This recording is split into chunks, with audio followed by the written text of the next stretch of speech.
My daughter started acting like my house was hers, rearranging rooms, moving my things, treating me like an unwanted guest in the home I built from the ground up.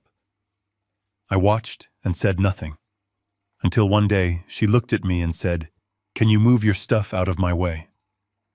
I am Warren, 70 years old, and this is the story of how I took my life back. Before I continue this story, let me know where you are watching from in the comments below. Hit like and subscribe if you have ever had to stand up to family who underestimated your worth. The morning air was crisp as I returned from my daily walk. The neighborhood was quiet, offering the kind of suburban peace I had worked 40 long years to secure for my family. But as I turned up my driveway, that hard-earned peace shattered completely. There, sitting in heavy wooden pieces on the curb next to the trash cans, was my mahogany bookshelf. I felt a cold knot form deep in my stomach.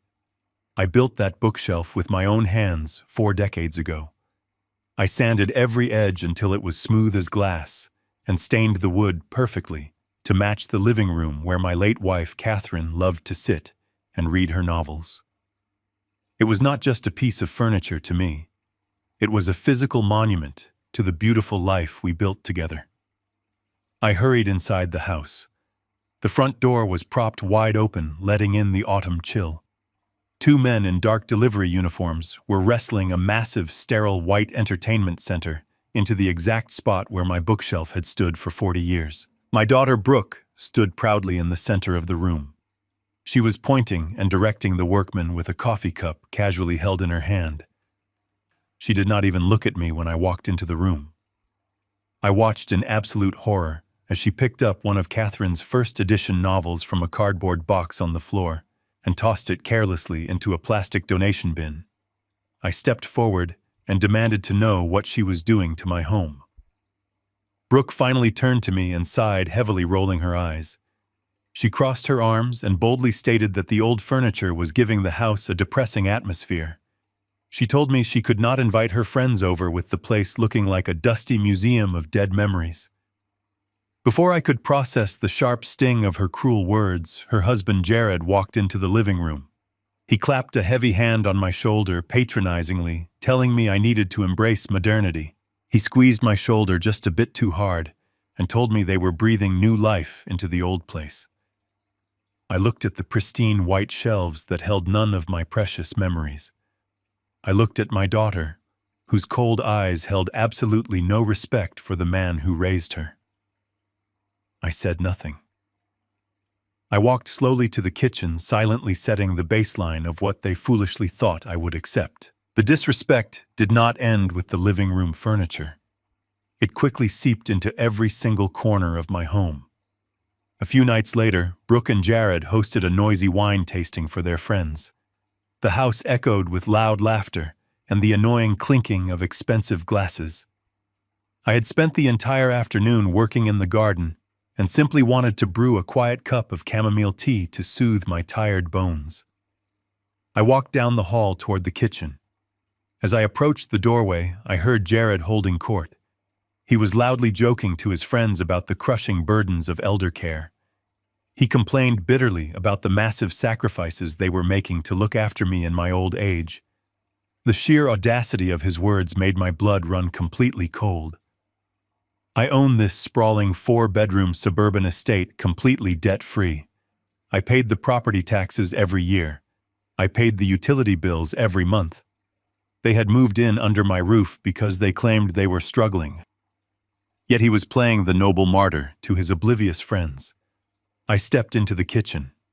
The laughter abruptly stopped, as if someone had cut a wire. Brooke rushed over to me, her face flushed with wine and sudden irritation. She grabbed my arm tightly and pulled me back into the hallway. She hissed that I was ruining the aesthetic of her sophisticated gathering. She explicitly asked me to stay locked in my bedroom for the rest of the evening, so her guests could relax without an old man hovering around. She treated me like a poorly behaved dog that needed to be put away when important company arrived. I felt a massive surge of anger burning in my chest, but I swallowed it down. I turned around and walked up the stairs to my room.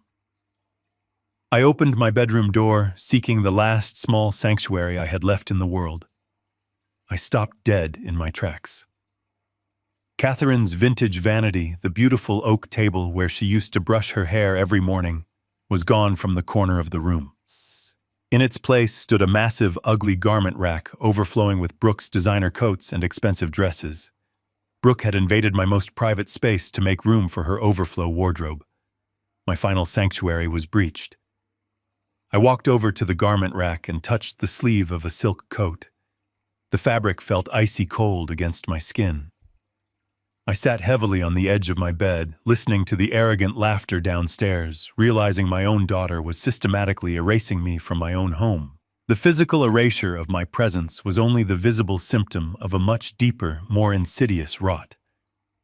The following Tuesday, I walked out to the driveway to check the mail. Mixed in with the standard utility bills was a thick envelope from a premium credit card company addressed directly to Jared. The envelope was slightly torn at the corner, and as I pulled it out of the metal mailbox, the detailed statement slipped halfway out. I never intended to pry into their personal affairs, but the bold numbers printed on the paper caught my eye. The balance was absolutely staggering. Brooke and Jared had moved into my house 2 years ago under a very strict and clear pretense.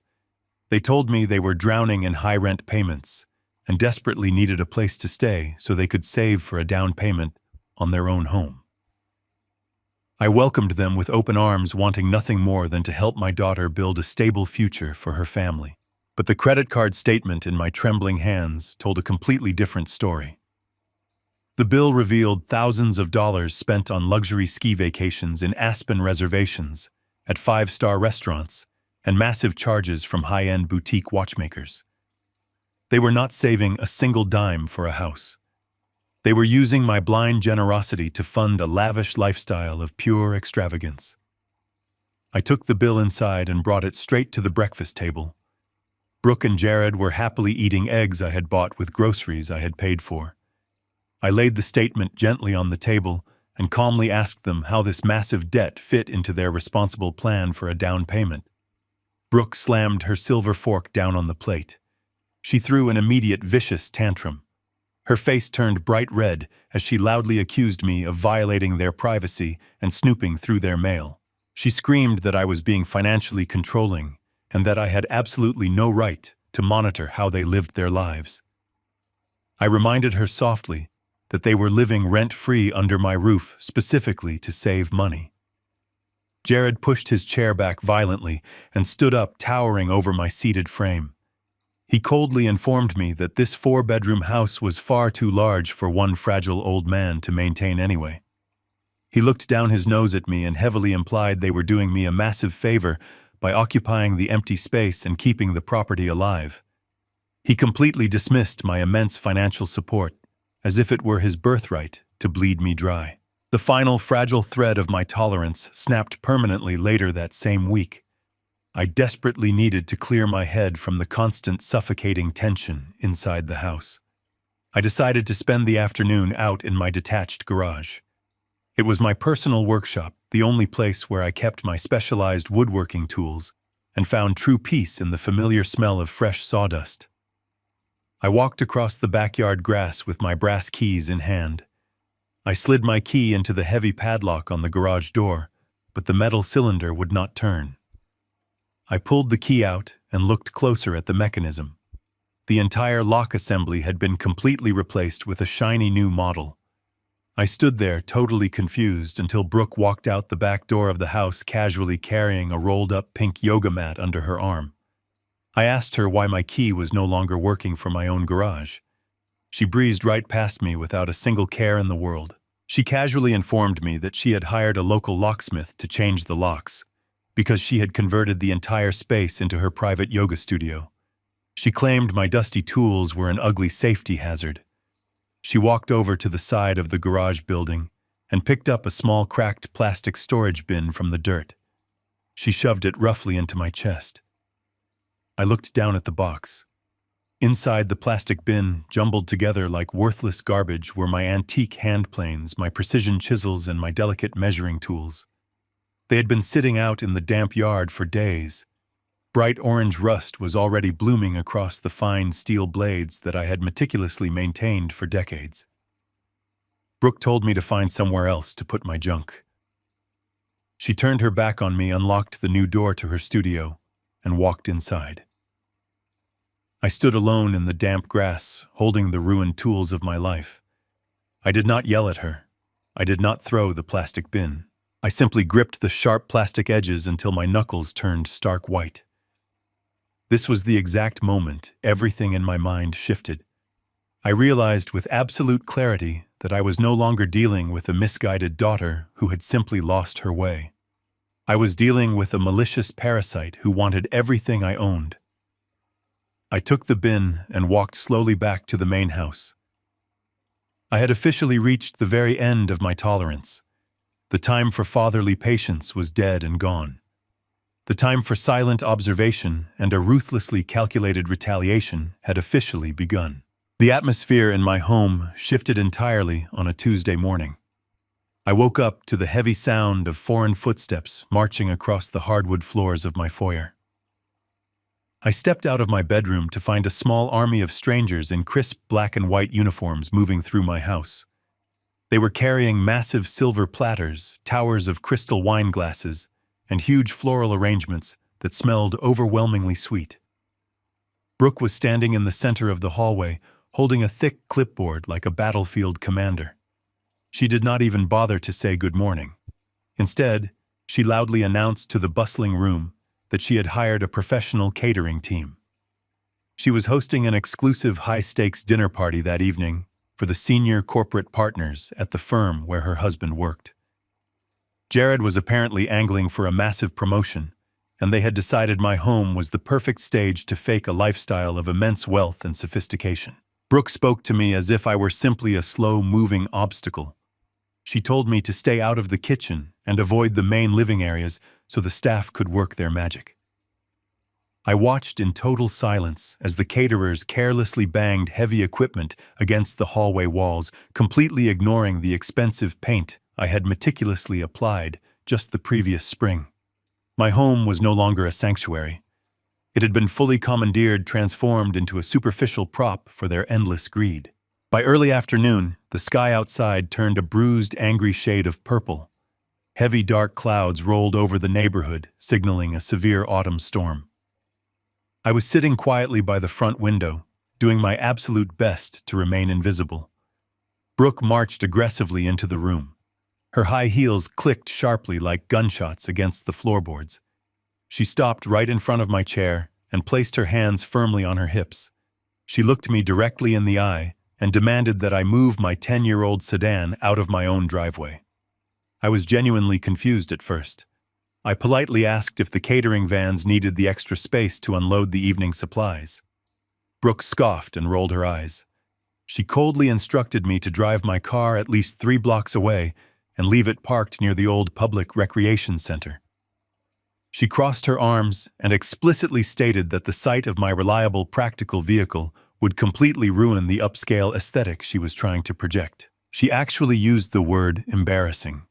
She looked out the window at the car that I kept in pristine running condition, the exact car that had safely carried her mother to countless hospital appointments, and called it an embarrassment. She claimed the corporate executives drove imported luxury vehicles, and the presence of my modest sedan would make them look like they lived in a low-class, undesirable neighborhood. The sheer breathtaking audacity of her demand hung in the air. They were actively using my multi-million-dollar property to trick strangers into thinking they were wealthy, and my perfectly functional car was threatening to expose their pathetic lie. I did not argue with her. Arguing with a parasite only validates their twisted sense of authority. I silently picked up my brass keyring from the side table and walked out the heavy front door. The wind was already howling viciously through the tall oak trees lining the street. I got into my car. The engine purred perfectly on the very first turn of the ignition, a testament to years of careful maintenance. I backed out of my own driveway and drove slowly down the hill, leaving my property behind. I found a spot along the cracked concrete sidewalk 3 blocks away, exactly as she had demanded. The exact second I turned off the engine, the angry sky completely opened up. A freezing, violent downpour began to lash relentlessly against my windshield. I had not brought an umbrella. Brooke had rushed me out of the house with such intense hostility that I had left my waterproof coat hanging by the door. I took a deep breath and stepped out into the freezing deluge. The long walk back up the steep hill was absolute physical agony. The icy rain soaked instantly through my thin flannel shirt, chilling my 70-year-old bones down to the very marrow. My knees and hips ached with every single step I took on the slippery pavement. Cars drove rapidly past me, splashing dirty street water against my trousers. I was a proud homeowner. I was a father. I was a man who had worked tirelessly for 50 years to build a secure fortress for his family. Yet here I was, trudging through the freezing mud like a discarded beggar, all because my own daughter was ashamed of my existence. I finally reached my front porch, shivering uncontrollably and gasping for warm air. I pushed open the heavy wooden door, desperately hoping to find a quiet corner to dry off. Instead, the house was a whirlwind of absolute chaos. The catering staff was rushing frantically back and forth, carrying trays of hot appetizers. No one even glanced at the freezing old man dripping dirty rainwater onto the expensive entryway rug. I walked past the formal dining room, which had been dressed up with absurdly pretentious centerpieces, and headed straight for the kitchen. I desperately needed to eat something to stabilize myself. My doctor had recently placed me on a very strict specialized diet to manage my dangerous blood pressure levels. I spent a significant portion of my limited fixed income having custom low-sodium medically tailored meals prepared and delivered every single week. They were incredibly expensive, but they were the medical fuel that kept me healthy and alive. I opened the large stainless steel refrigerator door. I froze in utter disbelief. The shelves were completely unrecognizable. The entire massive space was packed tight with chilled champagne bottles, exotic aged cheeses, and dozens of silver tins containing imported black caviar. I looked frantically across every single shelf for my small white nutritional containers. They were completely gone. A dark panic mixed with a deep burning anger as I turned around. I walked slowly over to the far corner of the kitchen, where the large plastic garbage bin stood. The heavy lid was propped slightly open. I leaned over and looked inside. There, buried under discarded vegetable peelings, bloody meat wrappers, and greasy plastic film, were my expensive dietary meals. They had not just been pushed to the back of the fridge. They had been thrown away like toxic waste. Brooke strolled casually into the kitchen at that exact moment, adjusting a vase of white roses. She saw me staring down into the garbage.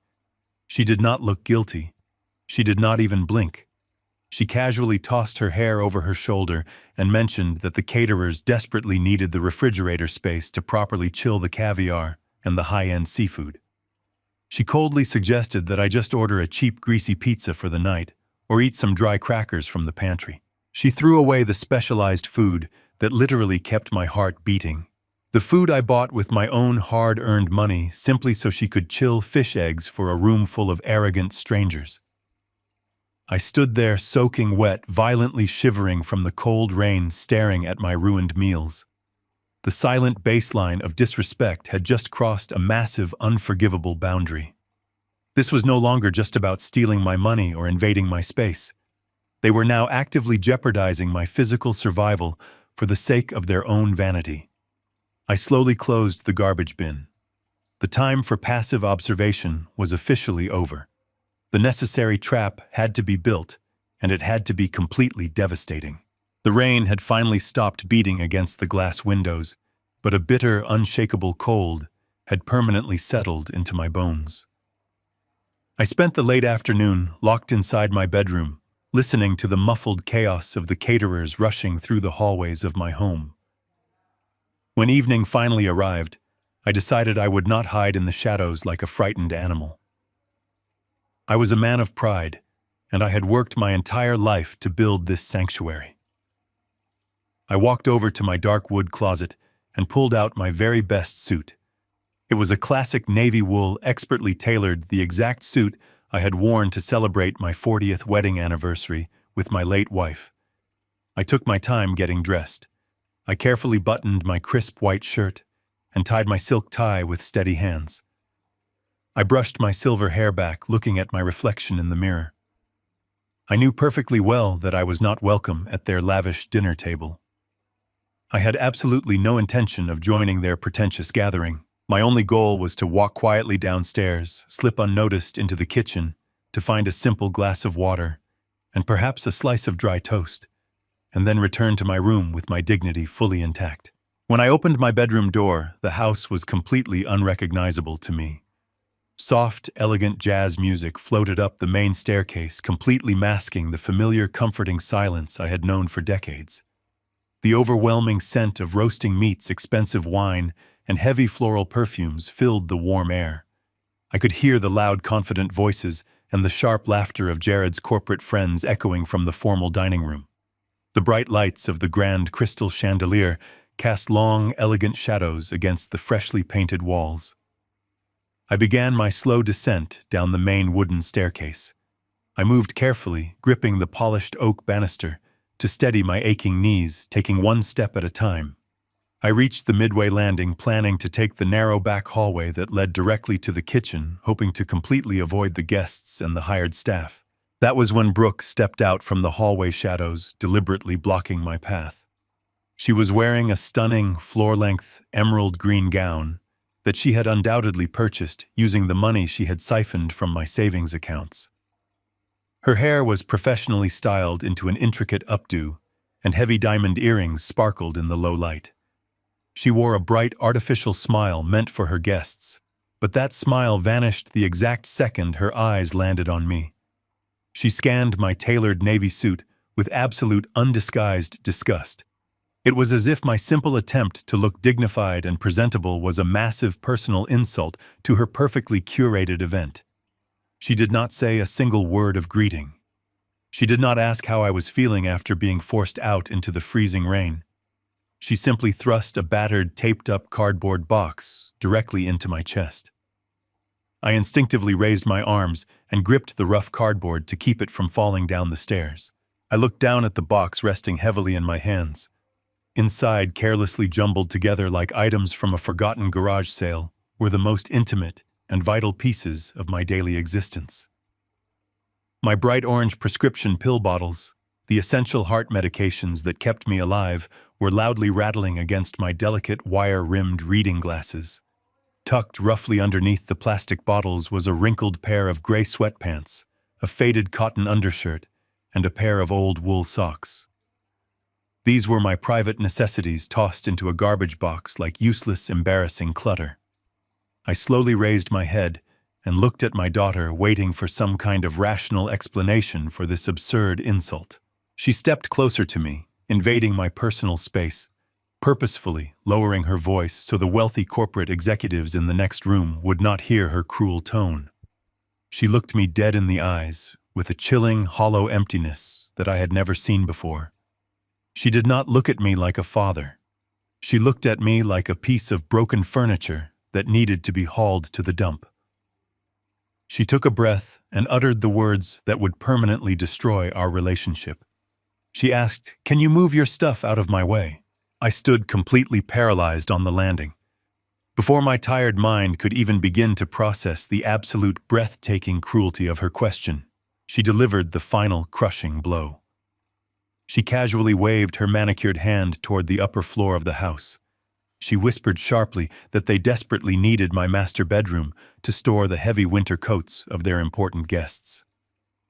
She told me the basement was already set up for me, my master bedroom, the spacious room with the large bay windows that overlooked the garden, the room where I had slept peacefully for 40 years, the room where Catherine and I had shared our deepest secrets, and the very room where she had taken her final, peaceful breath. Brooke was reducing the most sacred space in my entire world to a temporary coat closet for absolute strangers. And I, the man who had paid for every single brick and nail in this house, the man who had worked double shifts to buy her childhood toys, was being summarily banished to the cold, unfinished concrete subterranean floor. She did not ask for my permission. She did not offer an apology. She simply handed me my heart medication in a cardboard box and ordered me underground so her husband could impress his wealthy friends. The physical weight of the box in my hands suddenly felt like a massive granite tombstone. I realized in that terrible silent moment that the daughter I had raised was completely dead, replaced by a monster of pure, unadulterated entitlement. I stood frozen on the landing with the heavy cardboard box pressing against my chest. Before I could find the words to respond to the breathtaking cruelty of my daughter, the heavy wooden door of the formal dining room swung open. Jared walked out into the hallway. He was holding a crystal glass of expensive amber whiskey and laughing loudly at a joke told by one of his senior corporate partners. He looked incredibly comfortable in his tailored tuxedo, perfectly playing the role of the wealthy, generous host. His hair was meticulously styled, and his expensive leather shoes clicked sharply against the polished wood. His eyes flicked over to the landing and landed on me. He saw the battered cardboard box in my hands. He saw the crushed expression on my aging face. He did not ask what was wrong. He did not show a single ounce of empathy or respect for the father of his wife. Instead, a condescending smirk spread across his face. He leaned casually against the banister and spoke over the soft jazz music playing in the background. He told me to make sure I turned off the basement light when I went to sleep so I did not run up his electric bill. His electric bill. He was standing inside the 4-bedroom house I owned free and clear, drinking expensive liquor, paid for by the money he stole from my savings accounts, and he had the absolute nerve to lecture me about the cost of electricity. He clapped his wealthy colleague on the back and guided him back into the dining room, completely dismissing my existence as if I were a hired servant who had overstayed his welcome. I turned away from the warm glow of the main hallway. I carried the heavy cardboard box down the narrow corridor that led to the kitchen and stopped at the heavy wooden door of the basement. I reached out with a trembling hand and turned the cold brass knob. The door creaked open, releasing a rush of damp, freezing air that smelled heavily of old dust and wet concrete. The basement had never been finished. It was a raw, subterranean storage space meant for holiday decorations and old power tools. It was absolutely never intended for human habitation. I flipped the plastic switch at the top of the stairs. A single bare, incandescent bulb flickered on at the bottom, casting long, terrifying shadows against the rough cinder block walls. I began the slow, agonizing descent down the steep wooden stairs.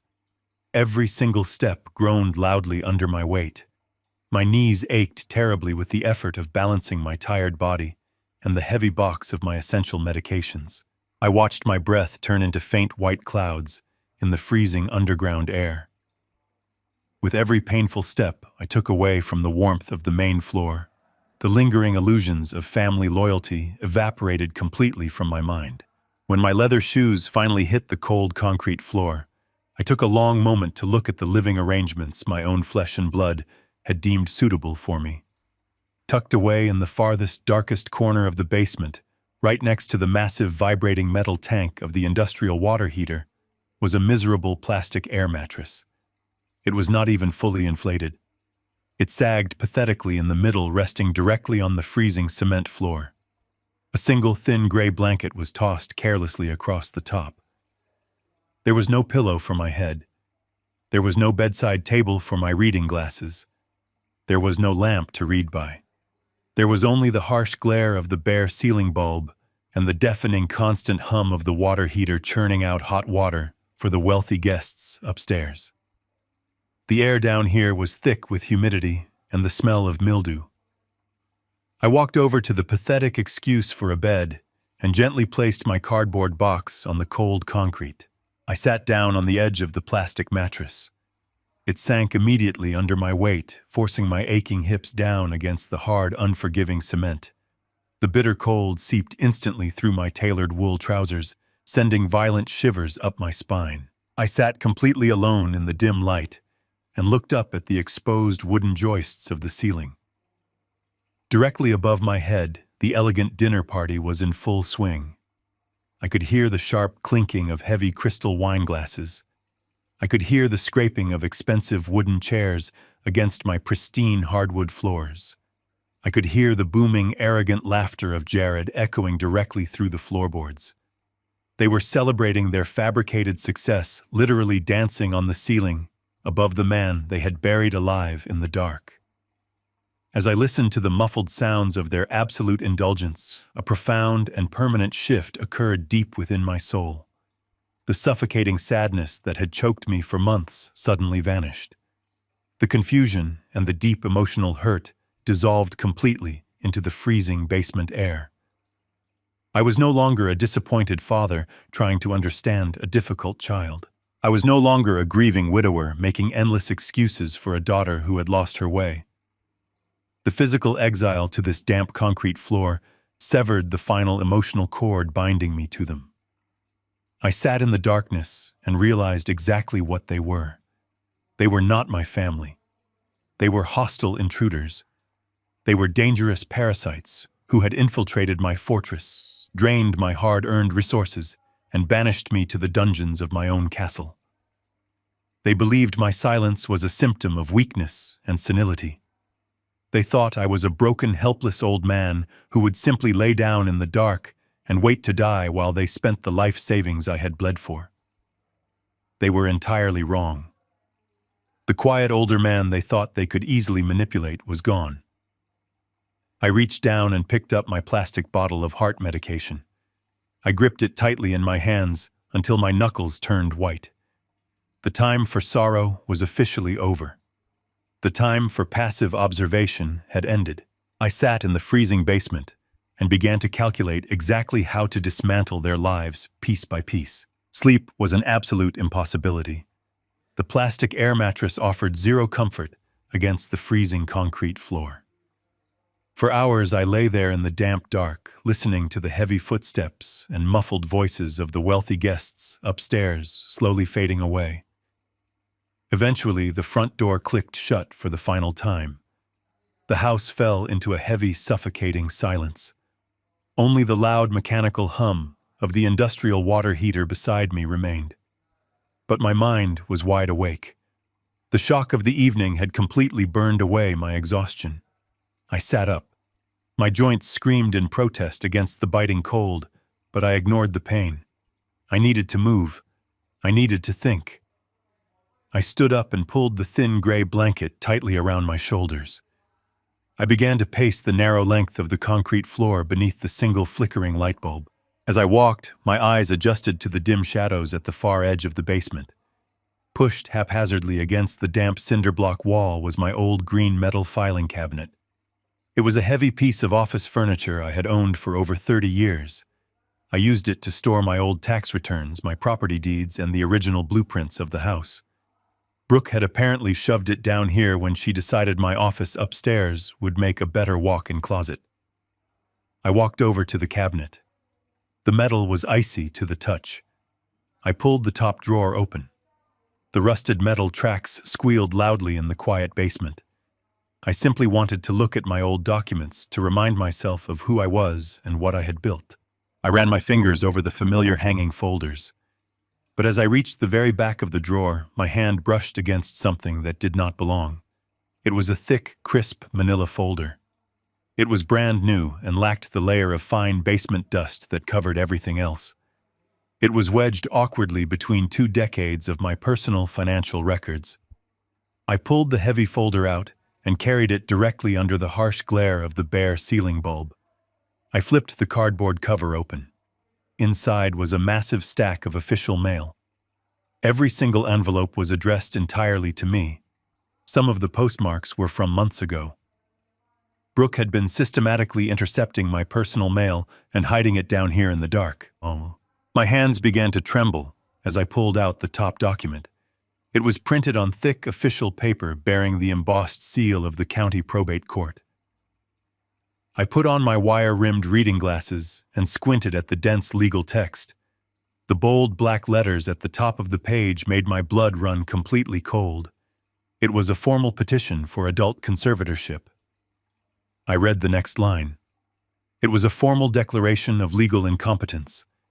Brooke and Jared had secretly filed paperwork with the county to have me declared mentally unfit to manage my own affairs. I turned the page and read the sworn affidavits attached to the petition. The sheer level of calculated manipulation made me physically sick to my stomach. Brooke had written a long, detailed statement describing my supposed rapid cognitive decline. She claimed I had become dangerously withdrawn and isolated. She completely omitted the fact that she was the one forcing me to stay locked in my bedroom and banning me from the main living areas. She described my quiet demeanor as severe apathy and early-stage dementia. She pointed to a minor incident where I temporarily misplaced my garden shears as absolute proof that I was a danger to myself. Every single time I had chosen to remain silent to keep the peace, she had maliciously documented it as a symptom of a rotting brain. They had weaponized my patience and turned my fatherly tolerance into a legal weapon to destroy my independence. I kept reading the terrifying documents. The final page outlined their ultimate legal goal. Brooke was petitioning the court to grant her full and absolute power of attorney over my medical and financial decisions. The paperwork explicitly requested the immediate authority to transfer the title of my 4-bedroom house directly into her name. The legal justification claimed this transfer was absolutely necessary to protect the asset and manage my future nursing home care. They were not just trying to steal my savings. They were methodically executing a legal strategy to completely strip me of my human rights. They wanted to erase my autonomy, take my home, and lock me away in a cheap facility while they lived like royalty on the fruits of my lifelong labor. I stood alone in the freezing basement, holding the paper evidence of my own planned execution. The profound sadness that had weighed me down all evening evaporated completely. It was replaced by a terrifying crystal-clear anger. They had drastically underestimated the man they were trying to bury. I was a retired logistics auditor. I spent my entire professional career hunting down corporate fraud, finding hidden numbers, and destroying complex lies. They thought my silence meant I was weak. They thought I was a fragile old man who would simply fade away without a fight. I carefully placed the documents back into the manila folder. I placed the folder safely back into the metal drawer and pushed it shut. I looked up at the wooden ceiling boards, knowing my enemies were sleeping soundly right above me. They had forced me into the dark, but they had made a fatal mistake. They had given me the exact weapon I needed to destroy them. The timeline was set.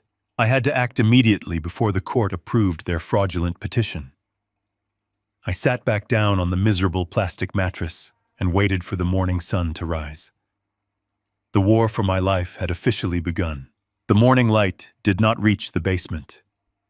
I woke up with a stiff neck and a sharp pain shooting down my lower spine.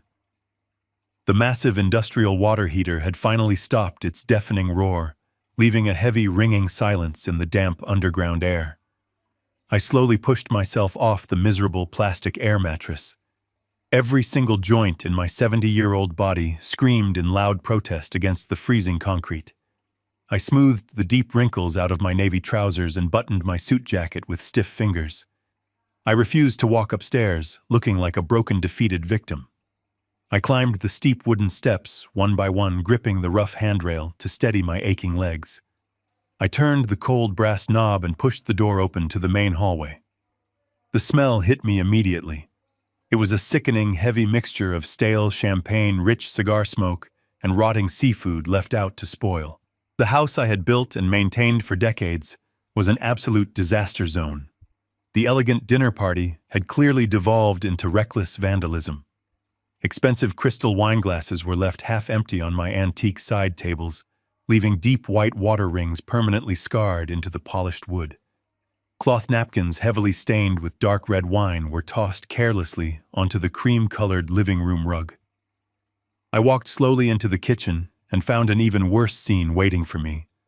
Piles of dirty porcelain plates were stacked dangerously high in the stainless steel sink covered in hardened grease and leftover sauces. The professional caterers had obviously left in a massive hurry when their shift ended. They had abandoned half-eaten trays of imported caviar and expensive artisan cheeses on the beautiful granite countertops, allowing the luxury food to rot in the warm morning air. The kitchen floor was incredibly sticky with spilled liquor and crushed crackers. Upstairs, the house was completely and utterly silent. Brooke and Jared were sleeping deeply in my comfortable master bedroom, completely exhausted from a long night of pretending to be incredibly wealthy millionaires. A younger, more impulsive version of myself would have marched straight up those carpeted stairs and dragged them both out of my bed. I would have shouted until my voice went hoarse. I would have demanded they come down and clean up the disgusting mess they had made of my beautiful home. But the man who survived that freezing night in the basement knew much better. Anger is a loud, sloppy emotion that only warns your enemy of your next move. True strategy requires absolute, painful discipline. I took off my tailored suit jacket and folded it neatly over a wooden dining chair. I rolled up the sleeves of my crisp white shirt. I walked over to the sink and turned on the faucet, filling the metal basin with scalding hot water and heavy lemon dish soap. I began to wash their dirty dishes. I scrubbed the thick grease off their expensive plates with a coarse sponge. I carefully washed each delicate crystal glass and dried them with a clean cotton towel. I wiped down the long granite countertops until they shined perfectly in the morning sun, removing every single trace of their extravagant waste. I gathered the heavy plastic trash bags filled with their discarded luxury food and carried them out to the garage, making sure not to make a single loud noise that might wake them. I spent 3 solid hours meticulously restoring the entire main floor to a state of absolute perfection. I swept the hardwood floors, spot-cleaned the wine stains on the living room rug, and arranged the throw pillows perfectly on the sofa. I did this not out of a fatherly sense of love or obligation. I did this out of pure, calculated deception. I needed them to wake up and see a completely pristine house. I needed them to believe that their cruel psychological conditioning had worked flawlessly. By acting like a defeated, obedient servant who quietly cleaned up their messes, I was heavily feeding their massive egos. Arrogant people are always the easiest to blind. If I argued with them, they would put their guard up and watch my actions closely. But by becoming the submissive old man they desperately wanted me to be, they would stop paying attention to me entirely. They would assume they had completely broken my spirit, leaving me completely free to operate in the shadows without any suspicion. By 9 o'clock in the morning, the kitchen smelled beautifully of fresh citrus and clean linen. I dried my hands on a towel and rolled my sleeves back down to my wrists. I walked over to the kitchen island and pulled a small notepad from the top drawer. I picked up a black pen and wrote a very polite, highly subservient note. I told them I had cleaned up the party mess early so they could get some much-needed rest. I wrote that I was heading out to the local supermarket to buy them fresh groceries for the upcoming week. I signed it simply with the word Dad. I left the yellow piece of paper right next to the shiny espresso machine, where Jared would be absolutely guaranteed to see it the moment he came downstairs for his morning coffee. I put my suit jacket back on and grabbed my car keys from the brass hook by the front door. I stepped outside into the bright, crisp morning air. The severe rainstorm from the previous night had completely washed the suburban neighborhood clean. I walked 3 blocks down the quiet street to where my reliable sedan was still parked against the cracked concrete sidewalk. I slid into the driver's seat and started the engine. The familiar hum of the motor was deeply comforting. I merged onto the main road, but I did not drive toward the local grocery store. I bypassed the shopping center completely and merged onto the highway, heading straight for the downtown financial district. The time for feeling sorry for myself was completely over. I was a retired auditor, and I knew exactly how to track a thief. My very first target was the main branch of my bank. It was time to see exactly how much blood these parasites had drained from my life. I parked my sedan in the massive concrete garage beneath the towering glass building of the First National Bank. The lobby was quiet and smelled of expensive floor wax and stale coffee. I walked directly past the teller line and approached the heavy mahogany door of the branch manager. His name was Mr. Palmer. I had known him for 15 years. He was a meticulous man who had helped Catherine and me set up our retirement accounts when I first left the logistics firm. He smiled warmly when I walked into his office, standing up to shake my hand. He asked me how I was enjoying my quiet retirement. I sat down in the leather chair across from his wide desk. I looked him straight in the eye and told him I needed a complete, unredacted audit of every single account tied to my Social Security number. Mr. Palmer lost his polite smile. He saw the cold seriousness in my eyes and immediately turned to his computer monitor. The rapid clicking of his keyboard filled the silent room. I asked him to start with the emergency savings account. This was a separate high-yield fund I had established a decade ago. It was specifically designed to cover catastrophic medical expenses or sudden home repairs. When my wife passed away, I made the terrible mistake of adding my daughter to the account as an authorized signer. It was a legacy safety measure. I wanted Brooke to have immediate access to the funds just in case I was ever hospitalized and completely incapacitated. I trusted my own flesh and blood with the keys to my safety net. Mr. Palmer stared at his glowing screen for a very long time. He took off his wire-rimmed glasses and rubbed the bridge of his nose. He looked at me with deep pity. He quietly informed me that the emergency savings account was completely empty. The balance was absolutely zero. My chest tightened, but I kept my breathing perfectly even. I asked him to print the transaction history for the past 24 months. He handed me a thick stack of warm paper. I put on my reading glasses and let my old auditor instincts take complete control over my emotions. The pages documented a systematic, ruthless financial slaughter. The withdrawals started small, a few $100s here and there, precisely timed around the months Brooke and Jared first moved into my house. But as time went on, the amounts grew massively. There were heavy wire transfers to luxury car dealerships. There were exorbitant payments to high-end travel agencies. There were countless daily withdrawals at expensive retail boutiques. They had treated my emergency medical fund like an unlimited personal checking account. They had completely drained $80,000 of my hard-earned money to fund their shallow, pathetic lifestyle. I placed the stack of papers carefully on the edge of the wooden desk. I did not raise my voice. I simply asked Mr. Palmer to freeze the empty account to prevent any overdraft charges. He nodded quickly, typing the command into his system, but his hands were trembling slightly. He looked incredibly uncomfortable. He cleared his throat and asked me if I had any questions regarding the final paperwork for my property. I stared at him in complete confusion. I owned my house completely free and clear. There was absolutely no outstanding paperwork. I asked him exactly what he was talking about. Mr. Palmer turned his monitor around so I could see the screen. He pulled up a massive digital document file. It was a formal application for a home equity line of credit. It was a massive loan taken out against the total appraised value of my 4-bedroom house. The requested amount was a staggering $250,000. The loan was secured entirely by the deed to my property. If the money was not repaid, the bank would legally foreclose on my home and throw me out into the street. I leaned forward and looked closely at the digital signature at the absolute bottom of the heavy application. It was my name perfectly spelled out in blue ink, but it was not my handwriting. The loops on the letters were far too wide. The pressure of the pen was completely wrong. It was a highly calculated, expertly practiced forgery. Brooke and Jared were not satisfied with simply draining my savings and locking me in the freezing basement.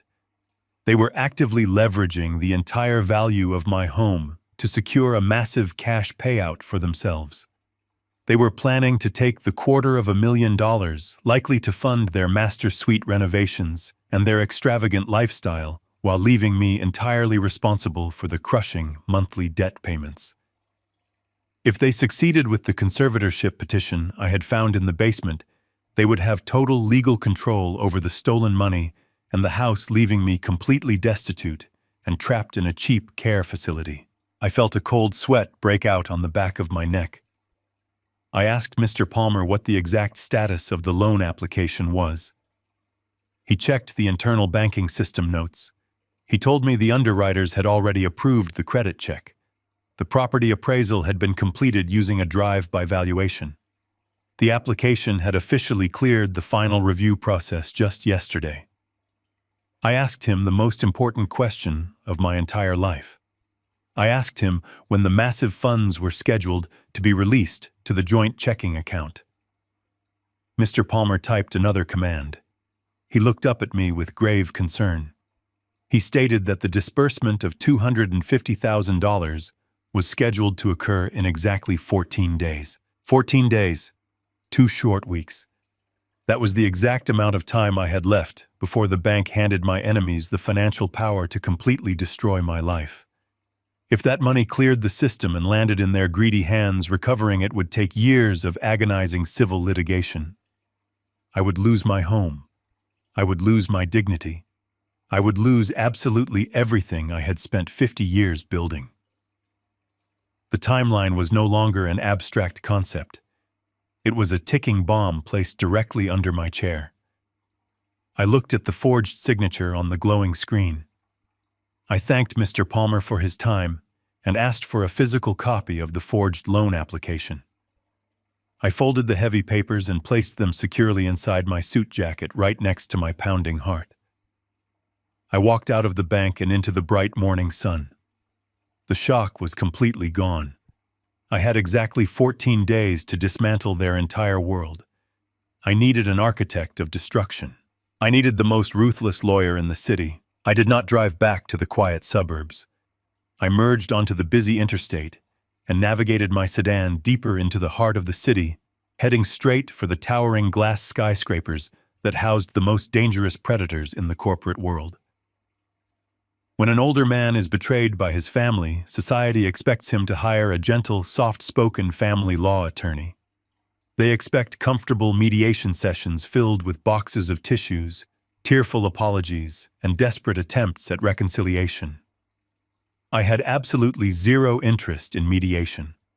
I did not want a hollow apology from a daughter who had thrown my heart medication onto a freezing concrete floor. I wanted complete and utter annihilation. I parked my car in an expensive underground garage and took the gold-plated elevator up to the 50th floor of a prestigious legal firm. I was there to see a man named Sullivan. He was not a family lawyer. He was a ruthless estate litigator who had spent his entire professional career hunting down corporate embezzlers and dismantling massive financial fraud rings. He was a legal assassin. I had exactly enough money left in my private retirement portfolio to hire him, and I was ready to spend every last penny to buy my freedom. The young receptionist led me through a set of heavy mahogany doors into a massive corner office. The room featured floor-to-ceiling windows overlooking the entire sprawling city skyline. Sullivan was sitting behind a thick slab of polished black marble that served as his desk. He was a sharp, intimidating man in his late 50s, with cold gray eyes and a perfectly tailored charcoal suit. He stood up and gestured for me to sit down in the heavy leather chair opposite him. He looked at my silver hair and my slightly stooped posture. He probably expected a fragile, weeping old man who was heartbroken over a minor family misunderstanding. I did not shed a single tear. I sat down with absolute perfect posture, calling upon every ounce of discipline I had learned during my decades as an auditor. I reached inside my suit jacket and pulled out the thick stack of documents I had gathered. I laid the forged home equity loan application precisely in the center of his black marble desk. I placed the empty bank statements revealing the stolen $80,000 right next to it. Finally, I placed the county conservatorship petition on top of the pile. I did not give him a long, emotional speech about how much I loved my daughter or how deeply her betrayal hurt my soul. I simply pointed to the papers and told him the exact timeline. I told him we had exactly 14 days before they successfully stole $250,000 and used the court system to lock me in a medical prison. Sullivan picked up the documents in total silence. He read through the forged signature analysis, scanning the bank withdrawals with the sharp eye of a seasoned predator. He spent a long time reading the absurd claims of dementia in the county petition. The silence in the large office was heavy and electric. When he finally looked up, his gray eyes had completely changed. He was no longer looking at a helpless victim. He was looking at a fellow architect of destruction. He leaned back in his leather chair and steepled his fingers together. He spoke in a low, measured voice. He told me that most clients in my position ask him to draft a strongly worded cease and desist letter. They want to send a warning shot to scare their greedy children into behaving properly and backing away. I looked him dead in the eye and told me I did not want to send a warning. A warning simply gives the enemy valuable time to hide their weapons, destroy evidence, and change their legal strategy. I told Sullivan I wanted to build a financial guillotine. I wanted a trap so sudden and so devastating that they would never even see the blade falling. Sullivan smiled. It was a cold, terrifying smile that let me know I had absolutely hired the right man for the job. We spent the next 3 hours mapping out a legal and financial trap so flawless that it would leave them completely destitute. The very first step of our plan was protecting my remaining assets from their grasping hands. Sullivan immediately began drafting the complex paperwork to transfer the legal title of my 4-bedroom house and all my remaining personal wealth into an impenetrable, irrevocable blind trust. By doing this, I would no longer technically own anything under my own name. When they finally went to court to activate their fraudulent conservatorship, they would find that they had gained legal control over a ghost. The estate would be entirely controlled by an independent trustee, making their legal victory completely useless. But the true devastating masterstroke of our meeting came when we discussed the massive fraudulent bank loan. My initial instinct was to call the bank manager, immediately cancel the entire application, and protect my property from the terrible debt. Sullivan held up his hand and stopped me. He told me that stopping the loan right now would only result in a minor slap on the wrist. Brooke and Jared would simply claim it was a huge misunderstanding, that I had given verbal permission and forgotten about it due to my old age. They would escape justice entirely. Sullivan leaned forward and told me to let the massive loan application proceed to the very final stage. He wanted the bank to process the paperwork. He wanted them to officially confirm the wire transfer. The exact second that fraudulent $250,000 attempted to cross state lines and hit their joint checking account, it would instantly trigger federal felony wire fraud charges. If we stopped them today, they might walk away totally free. If we waited exactly 14 days and let their greed take the wheel, they would walk directly into a federal prison cell. I felt a deep chill run through my veins, followed immediately by a massive wave of absolute powerful peace. I nodded my head in agreement. The trap was perfectly set, and the bait was in place. I stood up and shook his hand firmly. All I had to do now was go back to my house, step down into the freezing basement, and play the role of the obedient broken father until the heavy blade finally dropped. I drove back into the quiet suburban neighborhood with a trunk full of fresh groceries and a heart perfectly hardened against the 2 people living inside my house. I carried the heavy brown paper bags through the front door and set them carefully on the spotless kitchen counter. The house was awake now. I could hear the television playing softly in the living room. I began unloading the items one by one. I placed the fresh fruit in the ceramic bowl and lined up the expensive organic vegetables in the refrigerator. Brooke walked into the kitchen wearing a luxurious silk robe. She did not thank me for cleaning the massive mess from her party. She did not ask how my morning walk was. She walked directly over to the grocery bags and pulled out the bag of dark roast coffee beans I had purchased. She held the bag up to the light and let out a loud, exaggerated sigh of pure frustration. She looked at me with total disdain and complained that I had bought the completely wrong brand. She told me the beans were too acidic and that she only drank the imported artisanal blend from the specialty shop downtown. Yesterday, that level of ungratefulness would have broken my heart. Today, it was exactly what I needed. I looked at my daughter and summoned the most pathetic, apologetic expression I could possibly muster. I let my shoulders slump forward slightly. I offered a warm, submissive smile. I apologized profusely for my careless mistake. I told her my old eyes must have misread the label on the shelf. I offered to drive straight back to the store and exchange the coffee immediately so her morning would not be ruined. Brooke waved her hand dismissively, clearly thrilled by my immediate surrender. She told me not to bother ordering me to just brew a fresh pot of the cheap beans and try not to burn the water this time. She turned around and walked back to the living room to join her husband. I turned to the shiny espresso machine and began to prepare their morning coffee. I set out the delicate ceramic mugs. I placed a small plate of fresh pastries on a silver serving tray. I carried the tray into the living room like a hired butler. Jared did not even look up from his glowing tablet when I set his hot coffee down on the glass table. He simply grunted in acknowledgement. I asked them if the temperature of the room was comfortable. I asked if they needed anything else to make their morning more relaxing. I played the role of the defeated, subservient old man to absolute perfection. They drank the coffee and ate the food I provided, completely blinded by their own massive egos. They firmly believed my spirit was totally broken. They thought the cold night in the basement had finally taught me my place at the bottom of their hierarchy. They had absolutely no idea they were sitting in the very center of a heavily armed trap being served by the man holding the detonator. As I quietly wiped down the kitchen counters for the second time that day, my mind drifted back to my long professional career. For 40 years, I worked as a senior logistics auditor for a massive international shipping corporation. My entire job consisted of walking into chaotic warehouses, reviewing massive ledgers, and finding exactly where the missing money went. I tracked stolen inventory across global supply chains. I found hidden numbers that arrogant corporate executives had desperately tried to bury in complex spreadsheets. I spent decades building airtight dossiers that sent highly educated white-collar criminals to federal prison.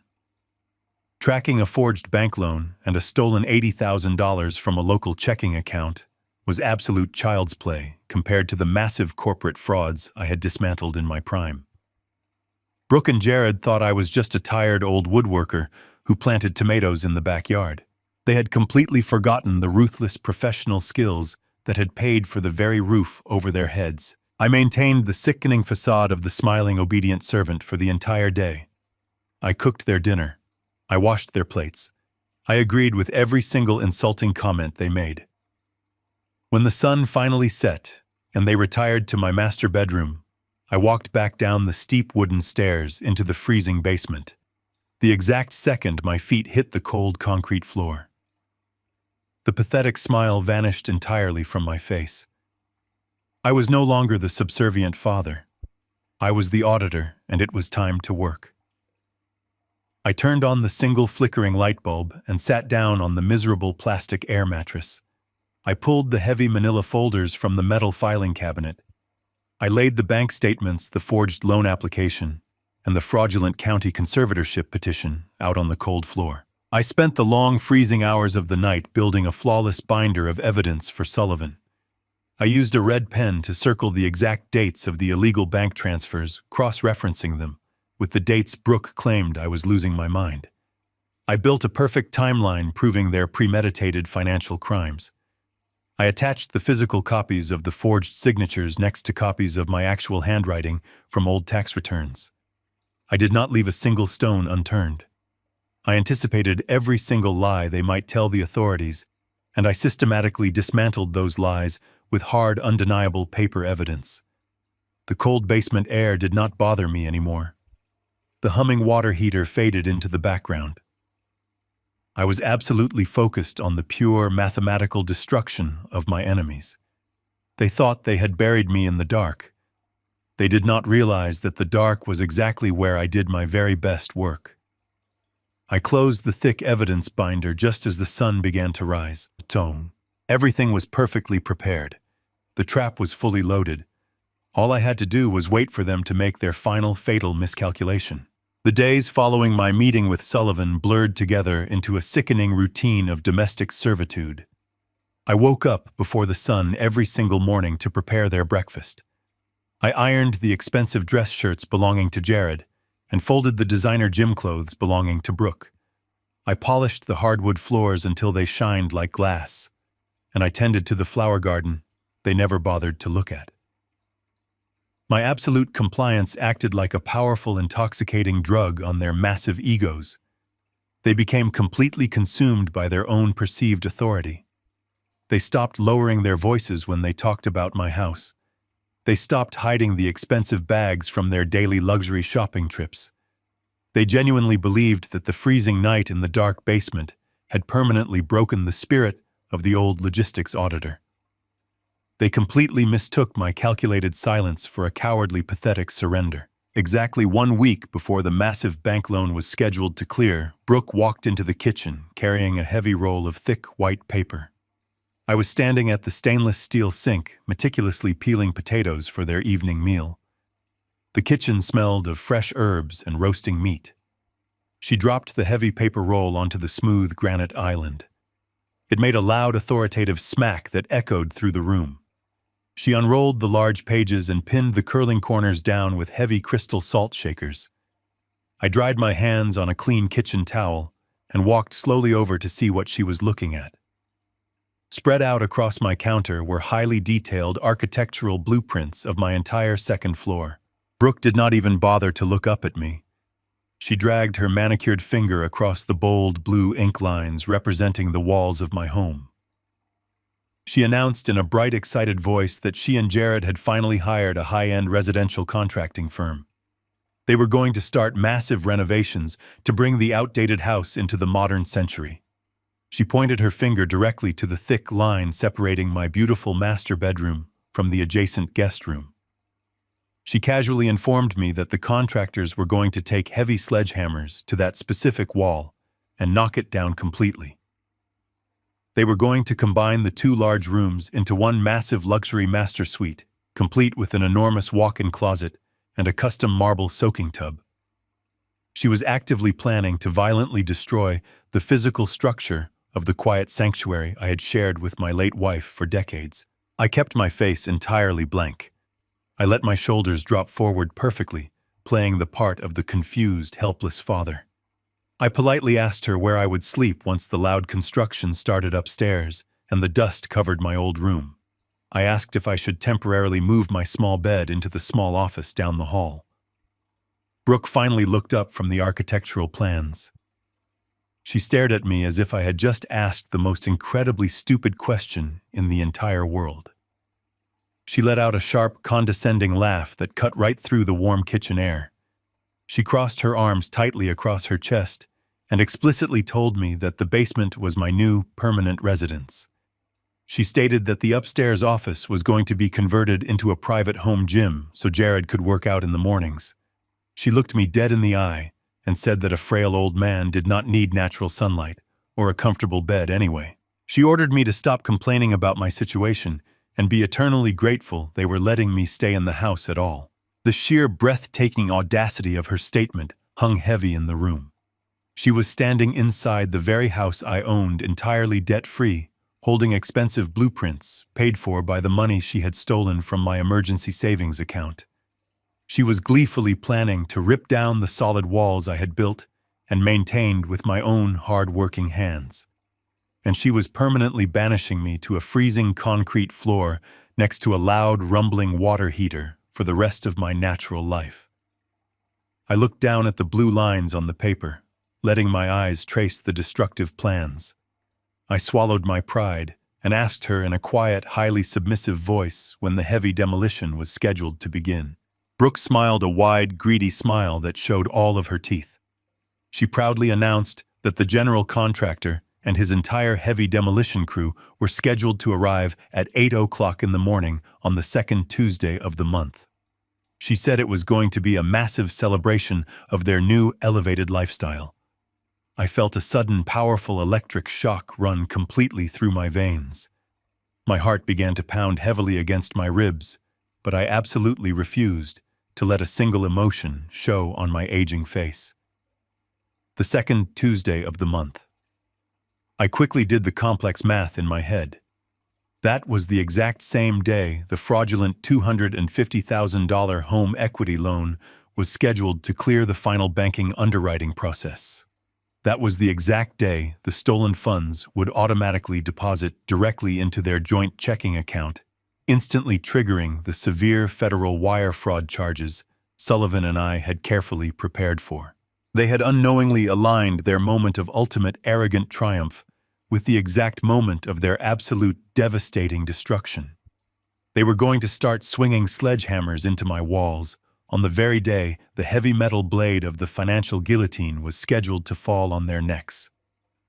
It was a beautiful poetic convergence of pure greed and inescapable consequence that I could never have planned better myself even if I had tried. I looked up from the blueprints and looked directly into the cold, empty eyes of my daughter. I did not argue with her. I did not shed a single tear over the permanent loss of my bedroom or the extreme cruelty of my permanent exile to the underground concrete floor.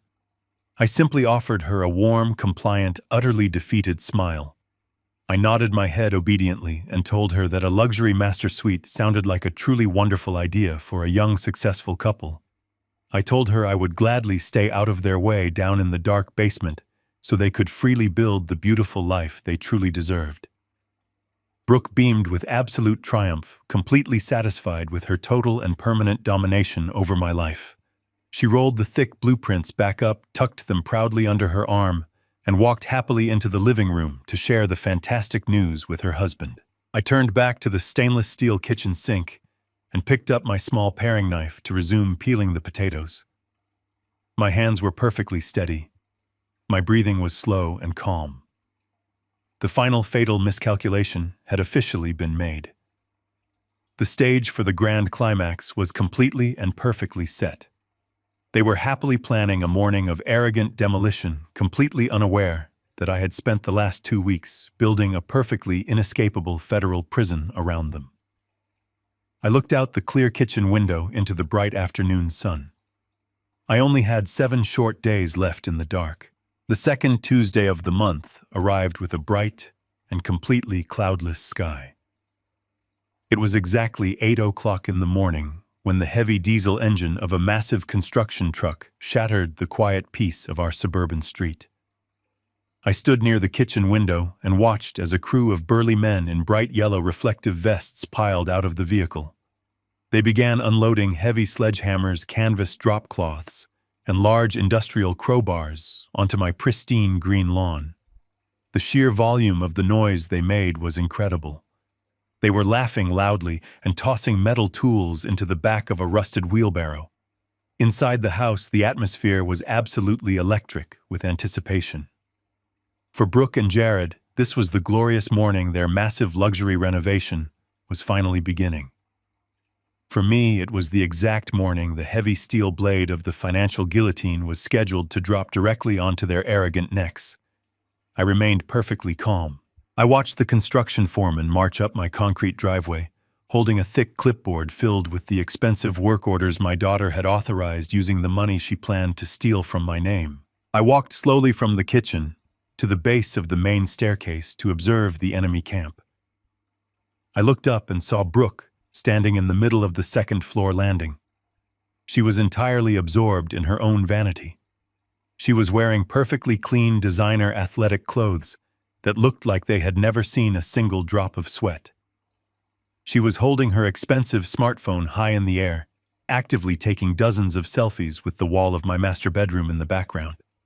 She puckered her lips and posed dramatically, making sure to capture the exact spot where the contractors were about to swing their heavy sledgehammers.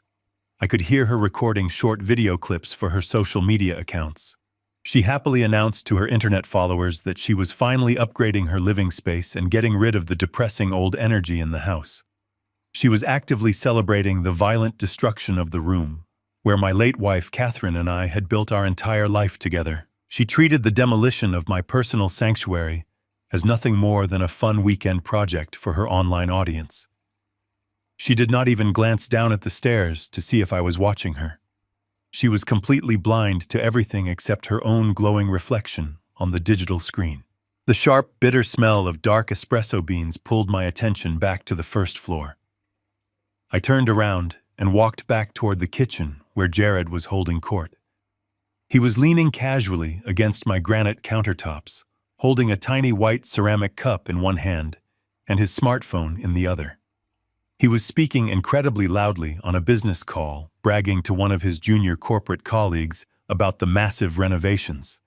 He boldly claimed that upgrading the property was just a small drop in the bucket for his vast financial portfolio. He actually laughed and told the person on the phone that real estate was all about maximizing square footage and aggressively eliminating dead space. I knew exactly what he meant by dead space. He meant me. He meant my memories. He meant the entire 50 years I had spent working to provide for his wife. He was drinking coffee I had brewed, standing in a kitchen I had paid for, bragging about a massive bank loan he had fraudulently secured by forging my signature. His absolute arrogance was breathtaking. He took a long sip of his espresso and glanced over at me. He did not say good morning. He simply snapped his fingers and pointed to the empty pastry plate on the counter, silently ordering me to fetch him another baked good. I did not react with anger. I simply nodded obediently and handed him a fresh blueberry muffin, feeding his delusion of absolute control. I did not want to be wearing a servant uniform when the trap finally snapped shut. I left the kitchen and walked quietly into the small downstairs bathroom to change my clothes. I reached into the canvas garment bag I had secretly hidden behind the door the night before. I pulled out a perfectly tailored charcoal gray suit. Catherine had bought me this exact suit 10 years ago for a special anniversary dinner. It felt like a suit of heavy armor slipping over my shoulders. I buttoned the crisp white shirt and adjusted my silver silk tie until it was perfectly straight. I looked at myself in the bathroom mirror. The tired, defeated old man who had slept on the freezing concrete floor was completely gone. The logistics auditor who dismantled corporate empires was fully back in control. I stepped out of the bathroom and walked toward the heavy wooden front door just as the loud doorbell began to ring. The contractors were ready to enter. Brooke came rushing happily down the stairs to greet them, her face glowing with pure excitement.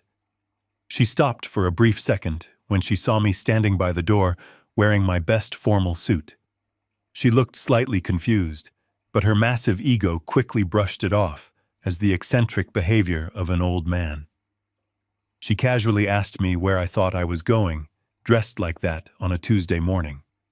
I placed my hand firmly on the cool brass doorknob. I looked her right in the eyes and offered a very polite, calm smile. I told her the house was going to be far too noisy for me today. I told her I was simply going for a long, quiet walk to stay completely out of their way. Brooke waved her hand dismissively and told me not to come back until the heavy dust settled. I opened the door, stepped out into the bright morning sun, and walked slowly down the driveway. I was not going for a walk. I was safely clearing the blast zone. I stood at the end of the street watching the heavy construction trucks idling in my driveway. The loud rumbling of the diesel engines echoed through the quiet neighborhood. Through the large bay window of the living room, I could clearly see the foreman handing a thick metal clipboard to my daughter. Brooke was holding a shiny silver pen. She was smiling brightly, ready to sign the official work order that would authorize the violent destruction of my home. The burly men in yellow vests were already standing near the stairs with their heavy sledgehammers resting on their shoulders. They were simply waiting for the ink to dry on the paper. I checked the silver watch on my left wrist. It was exactly 8:15 in the morning. Just as Brooke lowered the pen to the paper, a long black town car pulled smoothly to the curb directly in front of my house. The heavy doors opened in perfect unison. Sullivan stepped out onto the concrete sidewalk. He was wearing an immaculate dark suit that made him look like a sleek predator entering a cage of careless mice. Flanking him on either side were two massive private process servers dressed in matching dark suits. They walked straight up my driveway, completely ignoring the loud construction equipment. They did not bother to knock on the heavy wooden front door. It was already propped wide open for the work crew. Sullivan and his men walked right into the middle of the crowded living room. I moved slowly up this driveway, standing just outside the open door to listen. Inside the house, the loud chatter of the contractors suddenly died down. Sullivan possessed the kind of terrifying cold authority that instantly commanded absolute silence in any room he entered.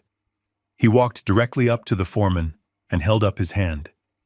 He ordered the man to cease all demolition activity immediately. Brooke was standing right there with the silver pen still hovering over the clipboard. She looked at Sullivan with deep annoyance.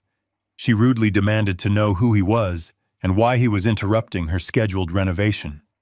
Sullivan did not even look at her. He kept his cold gray eyes locked entirely on the construction foreman. Sullivan pulled a thick stack of legal documents from his leather briefcase. He handed the papers directly to the foreman. He spoke in a very calm, highly measured voice that carried perfectly through the silent house. He informed the contractor that the property they were standing in no longer belonged to Warren. He stated that the entire estate had been legally transferred into an irrevocable blind trust several days ago. He warned the foreman that if a single sledgehammer touched a single wall of the house, the construction company would face immediate and devastating civil lawsuits for felony property destruction. The foreman looked down at the official court seals on the papers. He was a smart man who wanted absolutely no part of a massive legal battle. He immediately turned to his crew and ordered them to put their heavy tools down on the floor. He handed the metal clipboard back to Brooke, refusing to let her sign the work order. Brooke finally lost her temper. Her face turned a bright, angry shade of red. She stepped in front of the foreman and yelled at Sullivan. She told him he was completely insane and that she was the one in charge of the property. She bragged that she had filed official paperwork with the county to take over my affairs because I was suffering from severe dementia. She confidently claimed that I had absolutely no legal right to transfer the house to anyone. Sullivan slowly turned his head to look at my daughter. He did not raise his voice. He simply handed one of the dark-suited process servers a separate stack of papers. The large man stepped forward and placed the documents directly into her hands. Sullivan calmly explained the brutal reality of her situation. He told her that my medical records had been fully verified by 3 independent doctors proving I was completely of sound mind. He explained that the county conservatorship petition she had filed was entirely useless because there were absolutely no assets left in my name to manage. The blind trust owned the house and an independent legal trustee managed the trust. He told her she was standing in a house she did not own, trying to destroy walls she had no right to touch. He looked her up and down with absolute disgust and told her the renovations were permanently canceled. The foreman told his men to pack up the canvas drop cloths and load the wheelbarrow back into the truck. They walked right past me on the front porch, eager to escape the heavy tension. Jared walked into the living room, holding his tiny espresso cup. His arrogant swagger faltered slightly when he saw the official state seals on the documents Sullivan had brought. He asked Brooke what was going on in a highly nervous tone. Brooke looked down at the complex legal documents in her hands.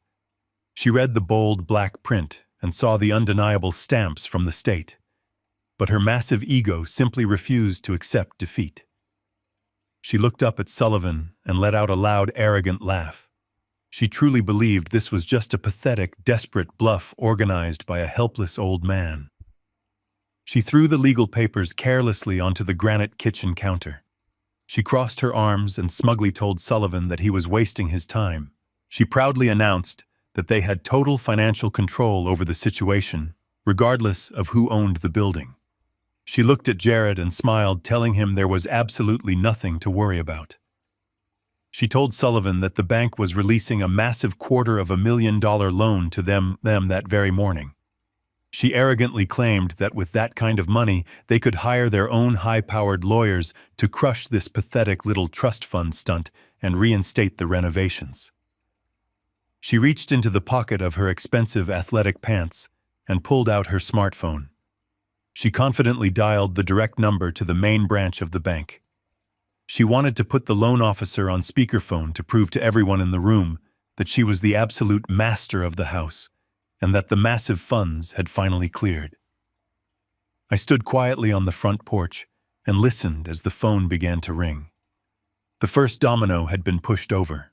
The heavy steel blade of the financial guillotine was hovering directly over them, and she was willingly placing her own neck squarely on the block. The quiet hum of the speakerphone filled the tense air of the kitchen.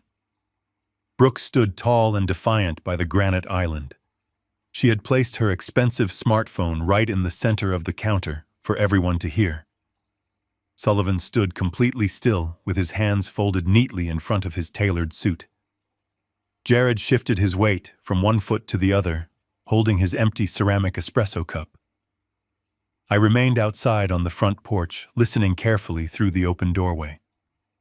The phone rang 3 times before a crisp, professional voice answered the line. It was a senior loan officer from the main branch of the bank. Brooke did not offer a polite greeting. She immediately launched into an arrogant, demanding speech. She proudly stated her name and told the representative she was calling to verbally confirm the final wire transfer of her massive home equity line of credit.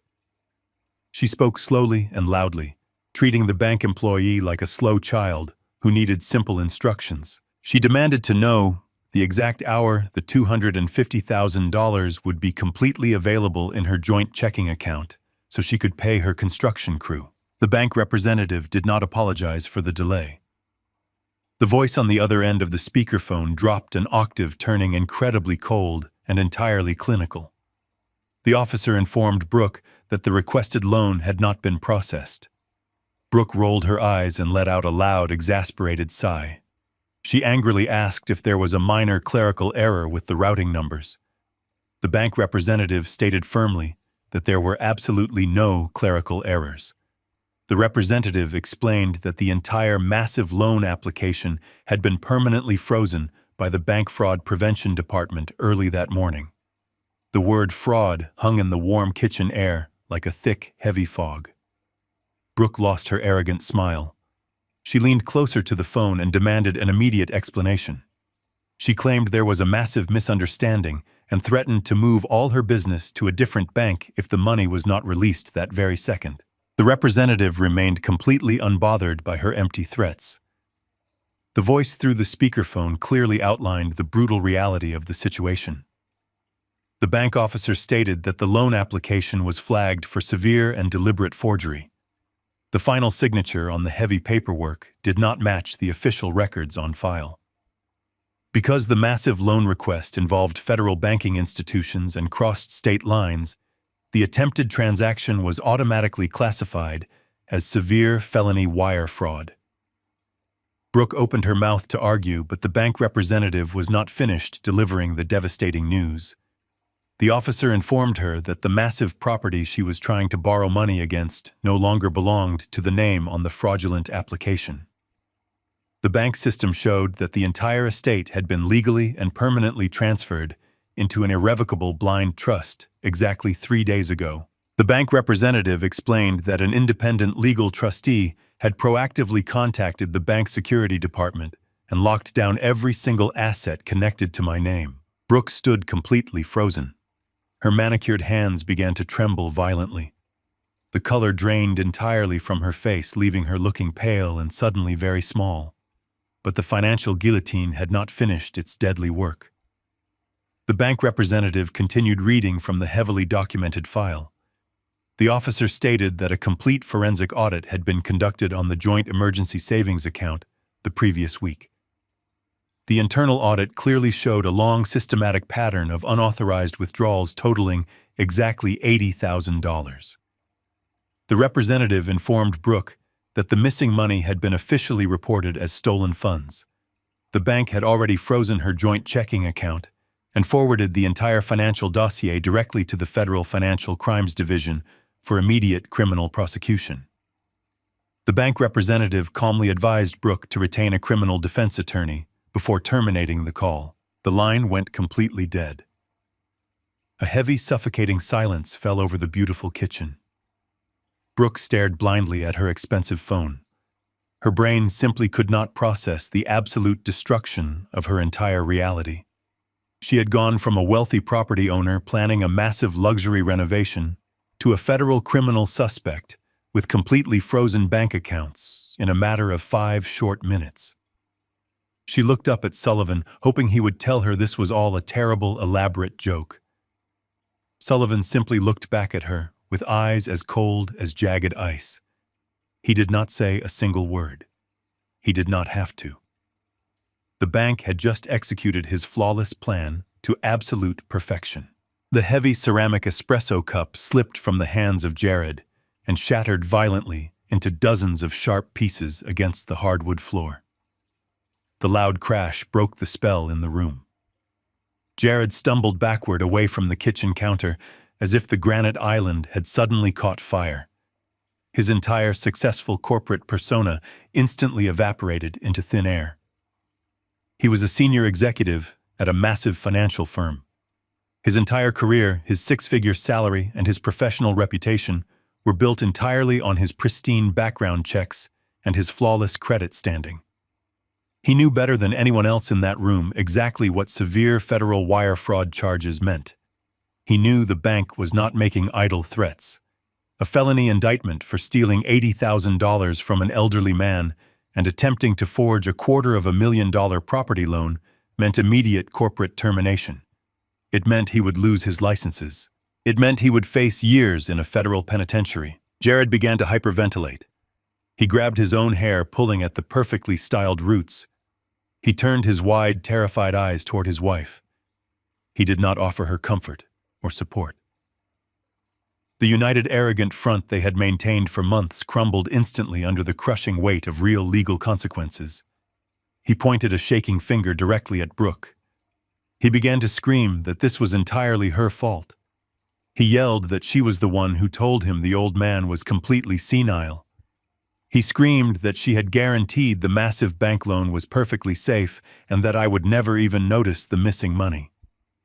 He looked at the shattered pieces of his cup on the floor and realized his entire privileged life was completely over.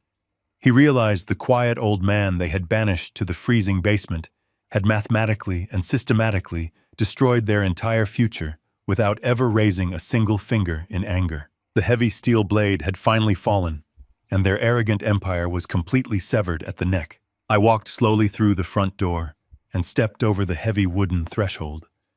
The loud, arrogant energy that had completely filled my house just 10 minutes ago was entirely gone. It had been replaced by a suffocating, thick terror. I walked down the short hallway and stepped into the beautiful kitchen. The shards of the broken ceramic espresso cup were scattered across my expensive hardwood floor. Jared was leaning heavily against the granite island, breathing in short, rapid gasps. Brooke was staring blankly at her expensive smartphone. Neither of them moved when I entered the room. They simply stared at me with wide, terrified eyes. I did not yell. I did not raise my voice a single octave. I stood tall in my tailored charcoal suit and buttoned my jacket. I looked at the two parasites who had tried to bury me alive, and I finally broke my long, calculated silence. I spoke with absolute, quiet authority.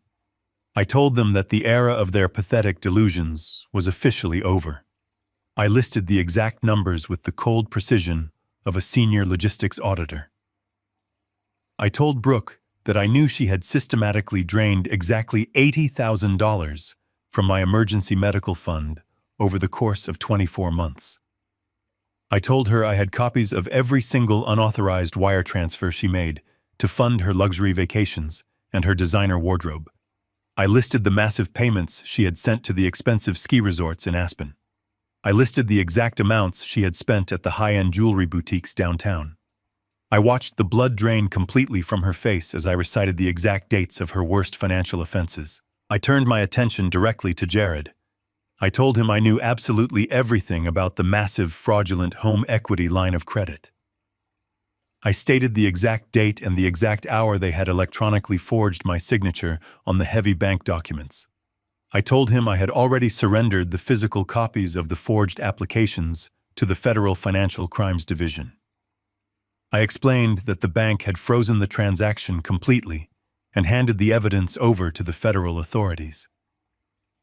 Jared squeezed his eyes shut and let out a pathetic, whimpering sound. He knew the absolute mathematical certainty of his own destruction. He slumped down against the expensive granite cabinets, sliding slowly until he hit the floor. He buried his face in his trembling hands.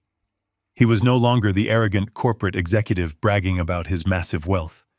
He was a terrified criminal facing the absolute end of his privileged existence. I continued to deliver the brutal facts without a single ounce of mercy. I explained the exact legal penalties for elder financial abuse in our state. I told them that stealing from a vulnerable adult carried severe mandatory minimum prison sentences. I explained that forging a signature to secure a $250,000 loan across state lines constituted federal wire fraud. I told Jared his entire corporate career was permanently over. I told him the strict financial regulatory boards would strip him of his professional licenses before the criminal trial even began. I told him the wealthy friends he had entertained in my formal dining room would abandon him the exact second the felony indictments became public record. I told them both they were going to lose absolutely everything they had ever valued.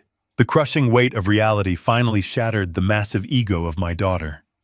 Brooke realized that her arrogant threats and her cruel intimidation tactics were completely useless against the solid wall of federal evidence I had built around her. She immediately abandoned her posture of superiority. She resorted to the very last weapon she had left in her pathetic arsenal. She attempted to use emotional manipulation. Her eyes filled rapidly with large, heavy tears. Her lower lip began to tremble violently. She took a step toward me and fell to her knees on the hard wooden floor right next to the shattered pieces of the espresso cup. She reached her shaking hands out toward my tailored suit. She looked up at me with a desperate, pleading expression. She cried out loudly and called me Daddy. That specific word hung in the air like a foul poison. It was a word she had not used since she was a little girl. She only used it now because she was cornered like a desperate rat. She sobbed heavily and begged me to call the bank and stop the lawyers. She told me she was incredibly sorry, and that the massive stress of the planned renovations had simply clouded her judgment. She cried that she never actually meant to hurt me. She tried to remind me of the days when she was a little girl playing happily in the backyard. She tried to invoke the sacred memory of her late mother, Catherine. She begged me to remember that we were a family, and that family always forgives. It was a spectacular theatrical performance of pure, desperate victimhood. A few months ago, those fake tears would have completely broken my heart. I would have rushed forward to pick her up and comfort her. But the man who survived the freezing, dark basement felt absolutely nothing for the weeping woman on the floor. I looked down at her shaking shoulders. I remembered the exact moment she handed me my essential heart medication in a cardboard box and ordered me underground. I remembered the plastic garbage bin filled with my medical meals. I remembered the cold, arrogant laugh she gave when she gleefully planned to destroy my bedroom. The fatherly love I once held for her had been completely starved and beaten to death by her own endless greed. I took a slow, deliberate step backward, ensuring her grasping hands could not touch my clothes. I looked down at her with eyes completely empty of warmth or forgiveness. I spoke in a voice as cold and hard as concrete. I told her to stop crying. I told her she had absolutely no right to speak the name of her mother. I told her Catherine would be completely sickened by the monster she had become. Brooke sobbed louder and reached for me again, begging her father to save her from the police. I raised my hand and cut her off completely. I delivered the final absolute truth that severed our bond forever. I looked her dead in the eyes and stated that I had no daughter. The heavy words echoed loudly through the silent kitchen. Brooke froze completely, her mouth hanging open in pure shock. The fake tears stopped flowing instantly. She finally understood that the bridge back to my heart was permanently burned to the ground. She realized that the quiet, submissive old man was a carefully constructed illusion. I was the architect of her absolute ruin, and I was completely immune to her pathetic manipulation. I turned my back on her and walked over to stand next to Sullivan. The emotional confrontation was permanently over. The only thing left for them to face was the devastating arrival of the authorities. The heavy silence in the kitchen was suddenly broken by the sharp wail of approaching sirens. The sound started as a faint echo in the distance, but rapidly grew louder until it filled the entire neighborhood. I walked away from my weeping daughter and stood by the large bay window in the living room. Two sleek police cruisers pulled aggressively into my driveway, completely blocking the rusted wheelbarrow left behind by the construction crew. Bright red and blue emergency lights flashed intensely, casting harsh-colored shadows across my pristine green lawn. The heavy doors of the cruisers swung open. 4 plainclothes detectives wearing dark windbreakers with gold badges clipped to their belts stepped out onto the concrete. They did not look like ordinary street patrol officers. They moved with the cold, calculated efficiency of men who spent their lives hunting down serious corporate criminals. Sullivan walked up to stand beside me at the window. He checked his silver watch and nodded in quiet satisfaction. He had precisely timed the arrival of the Financial Crimes Division to coincide perfectly with the exact moment the bank finalized their internal fraud report. Heavy footsteps echoed loudly on my front porch, followed by 3 massive, authoritative knocks on the wooden door. I did not move to answer it. Sullivan stepped forward and opened the door wide, welcoming the detectives into my home. The lead detective, a tall, broad-shouldered man with a serious expression, stepped into the foyer. He asked for Jared and Brooke by their full legal names. Jared stumbled out of the kitchen looking like a moth walking to his own execution. His expensive tailored shirt was soaked with nervous sweat. Brooke followed closely behind him, still wiping the fake tears from her ruined makeup. The lead detective did not offer them a polite greeting. He pulled a thick stack of folded legal papers from his jacket pocket. He spoke in a loud, booming voice that left absolutely no room for negotiation.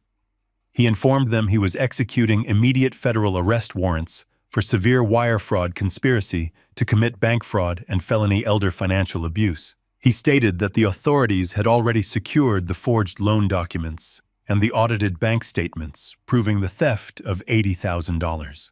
The sheer absolute reality of the criminal warrants struck Jared like a physical blow to the chest. The arrogant corporate executive who had laughed at me just an hour earlier completely vanished. In his place stood a pathetic, desperate coward willing to do absolutely anything to save his own skin. 2 officers stepped forward and ordered Jared to turn around and place his hands behind his back. The loud metallic click of the heavy steel handcuffs snapping shut around his wrists echoed through the living room. That sharp sound completely broke his mind. Jared violently twisted his body toward Brooke and began screaming at the top of his lungs. He told the detectives that he had absolutely nothing to do with the forged signature.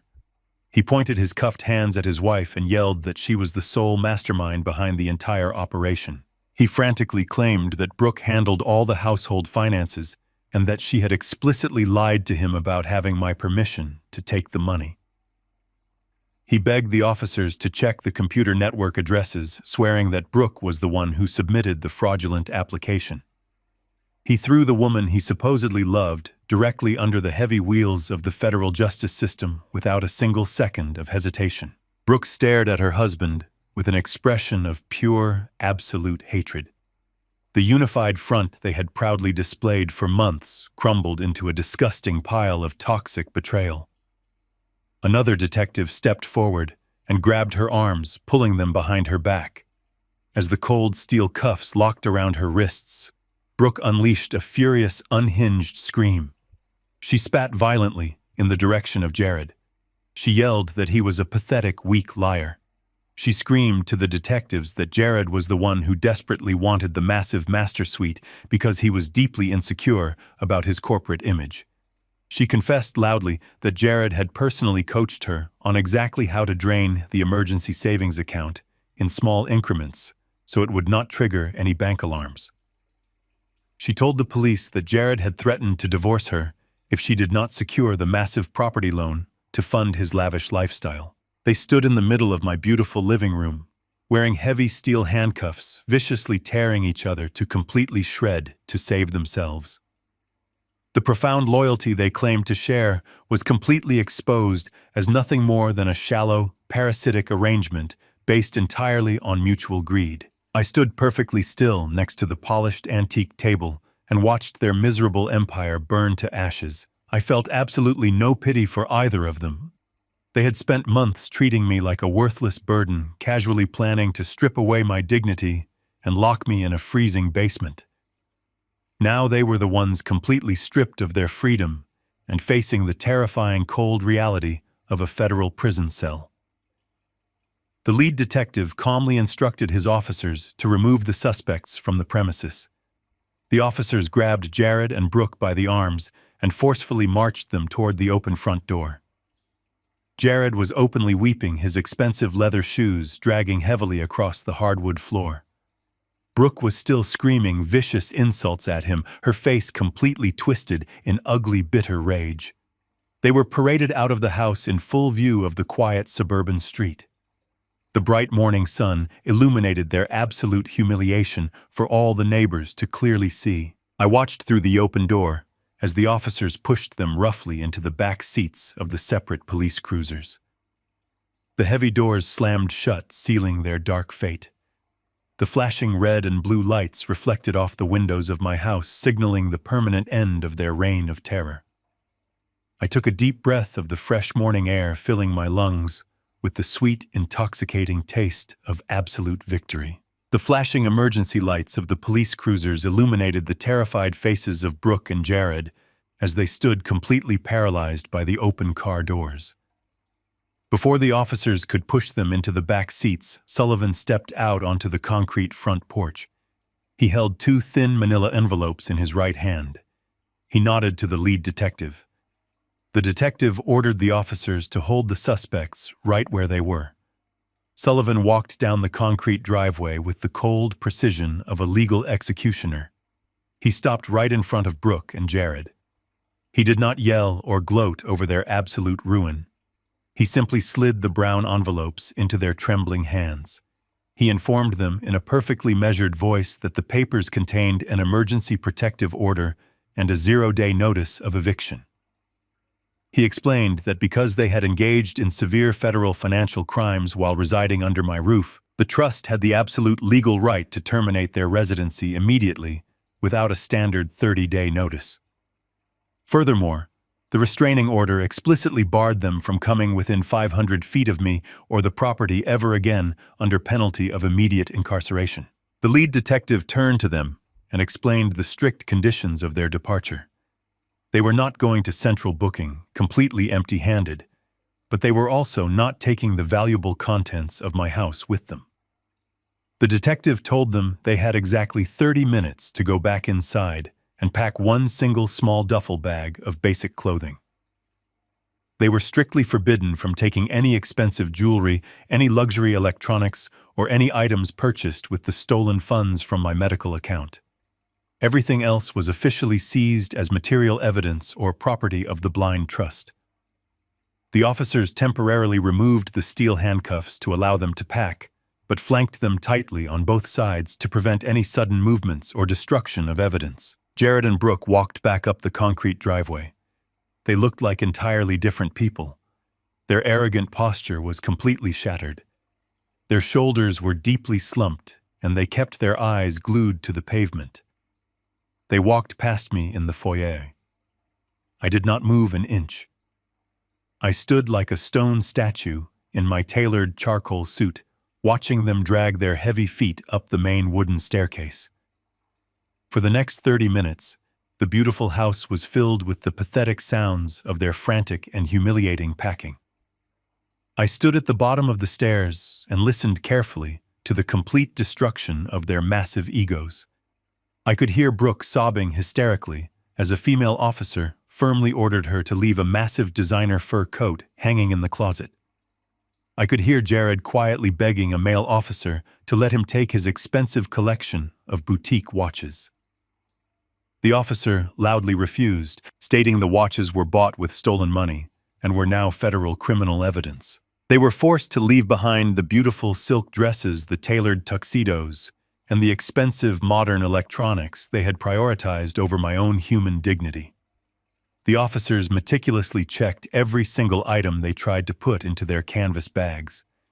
They were only allowed to pack plain sweatpants, basic cotton shirts, and cheap sneakers.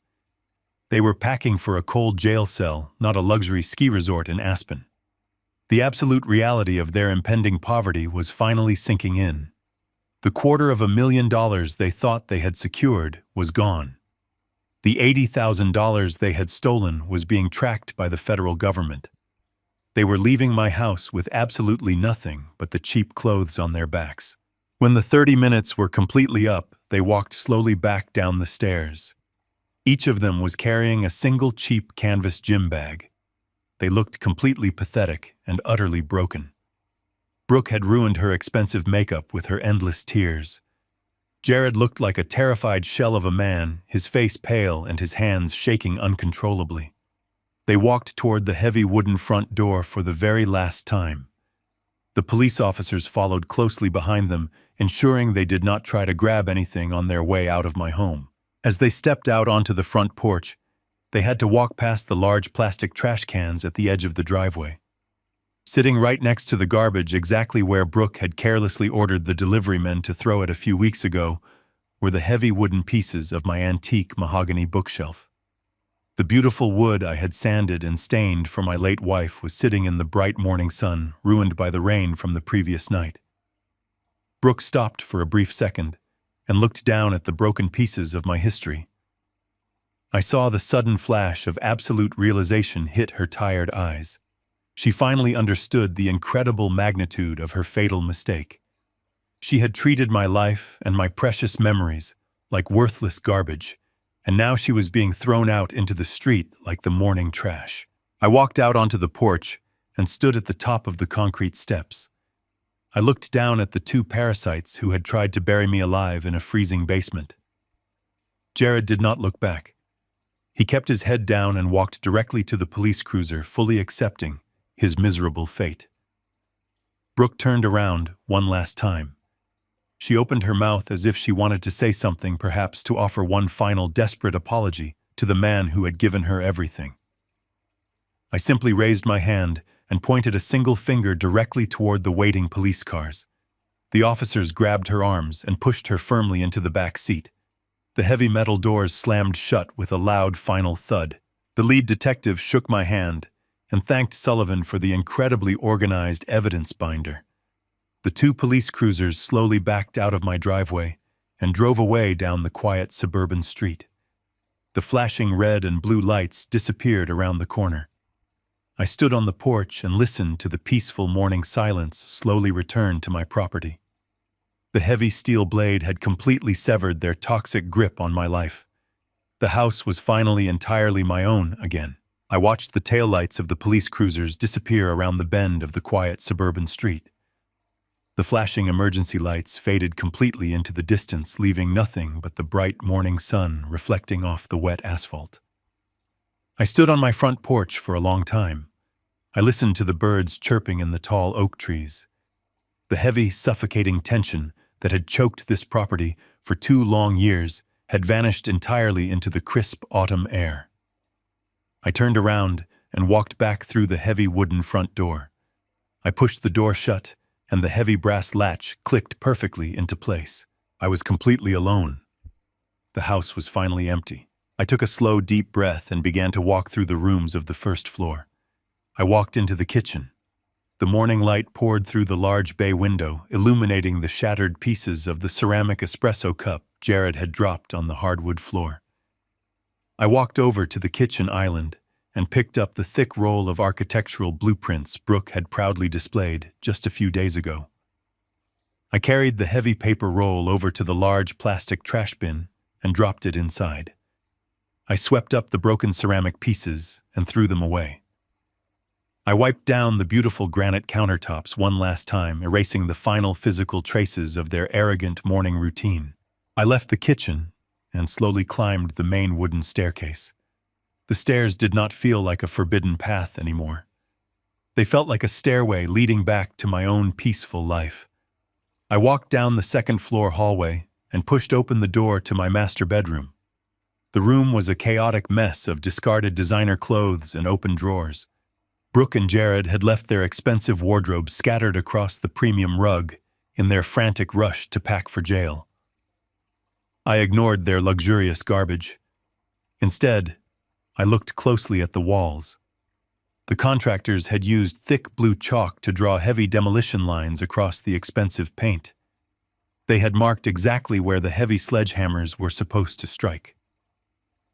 I reached out and ran my bare hand over the blue chalk. I felt a profound sense of relief. The walls of my sanctuary were completely safe. The house had survived the violent invasion, but simply surviving was not enough. I needed to completely restore my home to its original glory. I walked back downstairs to my quiet study and picked up the telephone. I did not call a basic cleaning service. I called a professional moving and restoration crew. I needed strong men with the right equipment to undo the terrible physical damage my daughter had casually inflicted on my property. The crew arrived less than an hour later. They were a team of 4 polite and hard-working young men. I led them straight to the backyard and unlocked the new door to the detached garage. Brooke had converted the space into her private yoga studio, but her pink exercise mats and expensive mirrors meant absolutely nothing to me now. I ordered the men to tear up the mats and carry them out to the curb. I pointed to the heavy wooden vanity that belonged to my late wife, Catherine. Brooke had shoved it into a dark corner of the garage, burying it carelessly under boxes of useless seasonal decorations. The young men carefully lifted the beautiful oak table and carried it back across the green lawn. I followed them up the stairs and directed them to place the vanity in the exact corner of the master bedroom where it had always belonged. Next, I walked over to the damp grass near the side of the garage. I knelt down and picked up the cracked plastic storage bin, holding my specialized woodworking tools. The fine steel blades of my hand planes and chisels were heavily covered in bright orange rust. I carried the heavy bin back into the newly cleared garage. I placed the tools carefully on my solid wooden workbench. I knew it would take me weeks of meticulous sanding and oiling to bring the steel back to life, but I finally had all the time in the world. The tools were back in their proper home, and my hands were eager to begin the hard, satisfying work of true restoration. By late afternoon, the restoration crew had finished their heavy lifting. They had carried the ruined pieces of my mahogany bookshelf from the driveway into my garage, where I planned to carefully rebuild it, piece by piece. They had bagged up all the expensive designer clothes Brooke and Jared had left behind and placed the heavy black trash bags in the storage shed until the federal authorities decided what to do with them. I paid the young men generously for their hard work and thanked them for giving me my home back. They drove away, leaving me completely alone in the absolute quiet of the approaching evening. I walked back into my master bedroom. The setting sun cast long, warm shadows across the polished hardwood floor. I walked over to Catherine's vintage oak vanity and ran my hand over the smooth wood. I pulled out the small matching wooden stool and sat down. I looked at my own reflection in the clear glass mirror. I looked older. The deep lines on my face showed the heavy toll of the last 2 years. But my eyes were bright and my shoulders were perfectly straight. I sat in the beautiful room and listened to the house. For months, the silence in this building had been incredibly oppressive. It was the heavy, terrifying silence of a man forced to hide in the shadows of his own life. It was the silence of biting my tongue, swallowing my pride, and waiting in the freezing, dark basement. But the silence I heard now was completely different. It was pure. It was peaceful. It was the magnificent, victorious silence of a man who had successfully defended his castle and permanently banished the greedy traitors from his land. I took off my tailored charcoal suit jacket and hung it neatly in my large closet. I laid down on my own comfortable bed for the first time in what felt like an eternity. I closed my eyes and let the beautiful, victorious silence wash over me, knowing with absolute certainty that I would never have to sleep on a freezing concrete floor ever again. 6 months passed since the flashing police lights faded from my quiet suburban street. Winter had come and gone, and the heavy snow had finally melted away to reveal a bright and promising spring. I was sitting on my back patio enjoying a warm cup of coffee and the absolute peace of my restored garden when my cell phone rang. It was Sullivan. He called precisely at 10 o'clock in the morning, punctual and professional as always. He did not call to discuss my estate planning. The blind trust was operating perfectly, and my assets were completely secure. He called to give me the final legal update on the two criminals who had once occupied my home. I took a slow sip of my dark roast coffee and listened to the cold, hard facts of their new reality. Sullivan started with Jared. The federal justice system moves slowly, but corporate America moves with absolute ruthless speed. The exact morning the felony wire fraud indictment became public record, the massive financial firm where Jared worked completely severed all ties with him. He was not given a polite severance package or a quiet opportunity to resign. He was escorted out of his towering glass office building by armed security guards carrying his personal belongings in a small cardboard box in front of all his peers. The strict financial regulatory boards immediately revoked his professional trading licenses. He was permanently banned from the wealthy industry he had dedicated his entire life to. Sullivan informed me that Jared was currently awaiting his federal criminal trial while living in a cheap motel near the industrial highway. His wealthy corporate friends, the exact same men who had laughed in my formal dining room while drinking expensive liquor, had completely abandoned him. He was entirely radioactive. His massive ego and his desperate need to project a luxurious lifestyle had ultimately cost him his freedom, his reputation, and his entire future. Then Sullivan moved on to my daughter. Brooke had managed to avoid immediate federal prison time by completely turning against her husband, cooperating with the federal prosecutors, and agreeing to a devastating plea deal. As part of her strict criminal probation, she was legally required to pay back every single penny of the $80,000 she had stolen from my emergency savings account. The money was ordered to be paid directly in heavy monthly installments to the blind trust. Sullivan described her current living situation in vivid detail. The arrogant woman who had loudly complained that my sprawling 4-bedroom estate was entirely too small and depressing was now renting a cramped, windowless studio apartment on the absolute worst side of the city. Because Brooke now possessed a severe felony record for financial theft, no reputable corporate office would ever hire her. She was currently working 40 hours a week at a minimum wage retail job. She spent her days standing on her tired feet, stocking shelves, and cleaning up messes for the exact type of working-class people she used to openly despise.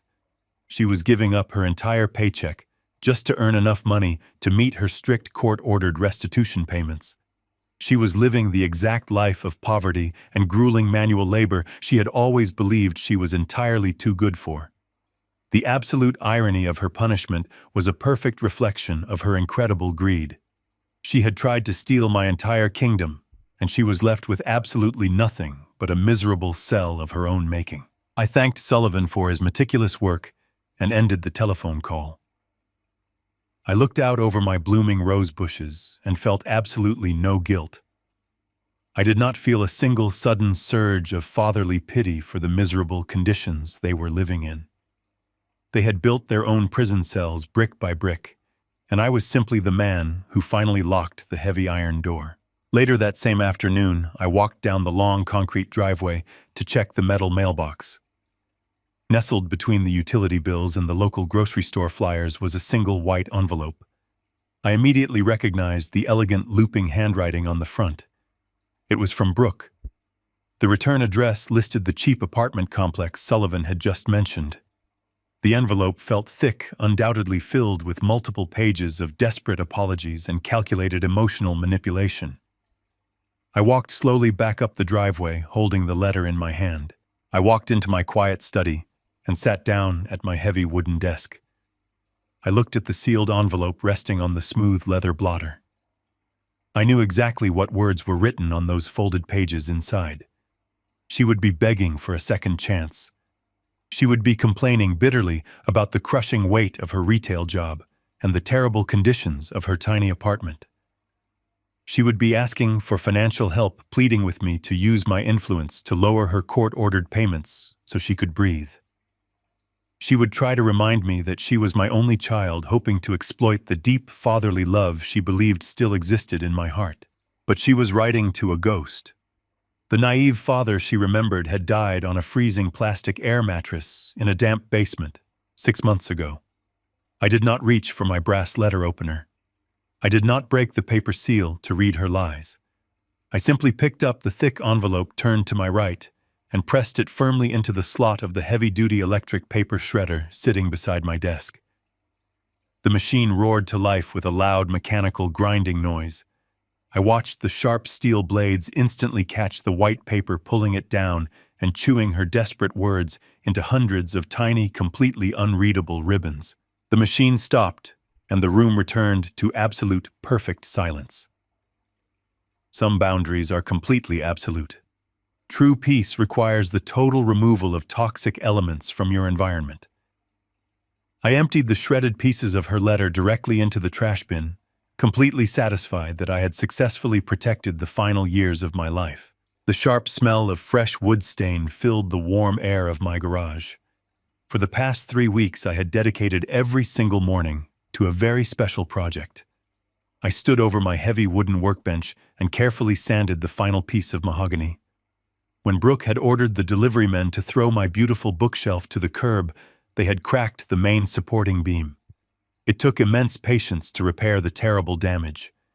I carefully applied a thick layer of wood glue and clamped the heavy pieces together until they were perfectly solid again. I took a clean cotton cloth and rubbed a dark, rich oil into the grain of the wood. Watching the dull surface come back to life was incredibly satisfying. It felt exactly like repairing my own broken spirit. I had built this furniture 40 years ago with my own 2 hands, and I was incredibly proud to build it a second time. My tools were no longer rusting in the damp grass. They were clean and sharp and safely hanging exactly where they belonged on the wall. By late afternoon, the thick stain had completely dried. I carried the heavy wooden shelves back inside the house one by one. I assembled the beautiful mahogany bookcase in the exact center of my living room. The ugly white minimalist entertainment center my daughter had purchased was long gone. The room finally looked like my home again. I walked over to the small cardboard donation box the restoration crew had rescued from the garage. I reached inside and gently pulled out the vintage first edition novel that belonged to my late wife, Catherine. Brooke had carelessly tossed it away like a piece of worthless garbage. I wiped a thin layer of dust from the colorful cover. I traced my fingers over the embossed gold letters of the title. I walked over to the newly restored mahogany bookshelf and placed the delicate book perfectly in the center of the top shelf. I stood back and looked at the beautiful living room. The warm golden light of the setting sun poured through the front window and illuminated the rich, dark wood. My heart felt incredibly light. The heavy, suffocating burden of the past 2 years was completely gone. I had successfully defended the sacred memory of my beautiful wife and reclaimed the physical space where we had built our long, happy marriage. A house this large, however, is not meant to be completely empty. A few weeks ago, I placed a simple advertisement on the bulletin board of the local university hospital. I was looking for a quiet, respectful tenant to rent the spare guest bedroom. A young medical student named David answered the call. He was an incredibly polite young man who desperately needed a peaceful environment to study for his demanding board exams. He did not come with an arrogant attitude or a massive sense of entitlement. He arrived with 2 heavy suitcases full of thick medical textbooks and a deep sense of gratitude for the affordable rent. I gave him the brass keys to the front door and asked him to simply treat the house with respect. The difference between David and my own daughter was absolutely staggering. David kept his room spotlessly clean. He washed his own dishes immediately after eating his meals. He never played loud music, and he always asked politely before inviting a study partner over for the afternoon. We lived together in perfect harmony. On Saturday mornings, David would take a much-needed break from his heavy studying and join me in the backyard. We would spend hours working side by side in the warm soil of my large garden. He helped me pull the stubborn weeds and plant new rows of bright red tomatoes and sweet green peppers. He told me fascinating stories about his long clinical rotations at the busy hospital downtown. I taught him exactly how to prune the large oak trees to ensure they grew tall and strong through the changing seasons. We shared a genuine mutual respect that I never once felt with my own flesh and blood. David treated me like a wise mentor and a valued friend. He did not look at my silver hair and see a weak, helpless burden. He looked at me and saw a man worthy of absolute human dignity. I learned a very valuable lesson from this young medical student. Finding true family does not always require shared genetics or a shared last name. Sometimes the people who share your blood are the exact ones who try to bleed you dry, while complete strangers are the ones who help you build a beautiful, vibrant garden. I walked through the quiet, spotless kitchen and brewed a fresh pot of chamomile tea. I poured the hot golden liquid into my favorite ceramic mug and carried it out to the front porch. I sat down in my comfortable wooden rocking chair. The evening air was perfectly cool and refreshing. I looked out over my pristine green lawn and the quiet suburban street. I was absolutely in control of my entire kingdom. I owned my sprawling home entirely debt-free. My retirement funds were completely secure in the blind trust managed by the best lawyers in the city. I was no longer a terrified prisoner locked in a freezing concrete basement, listening to arrogant strangers party above my head. I took a slow sip of my warm tea and thought about the incredible journey of the past several months. I thought about Brooke and Jared sitting in their miserable, cramped lives, facing the severe daily consequences of their own endless greed. I realized a profound truth about life and nature. When a heavy branch on a beautiful tree begins to rot and die, you cannot simply ignore it and hope it heals itself. The toxic rot will slowly spread down the trunk and eventually kill the entire tree from the inside out. You have to take a sharp, heavy saw and cut the dead branch completely off. It is a painful and violent process, but pruning the dead wood is the absolute only way to let the healthy tree survive and bloom again. I leaned back in my wooden rocking chair and let out a long, peaceful sigh. A genuine, contented smile spread across my face as the sun dipped below the horizon and the screen fades to black. The most powerful lesson we can draw from this story is that true family is never defined simply by shared blood. True family is built entirely on a solid foundation of mutual respect, genuine loyalty, and unconditional love. When we allow pure greed and toxic entitlement to replace basic compassion, we completely destroy the relationships meant to protect us. Warren showed us that setting absolute boundaries is not an act of cruelty, but a deeply necessary act of self-preservation. We must never allow ourselves to be continuously disrespected by those we love because enduring abuse in silent suffering only empowers the abuser. Pruning the toxic branches from your life is the absolute only way to allow your own spirit to survive and flourish. Please let me know in the comments below if you have ever had to set a difficult boundary with a toxic family member, and do not forget to subscribe for more powerful life stories.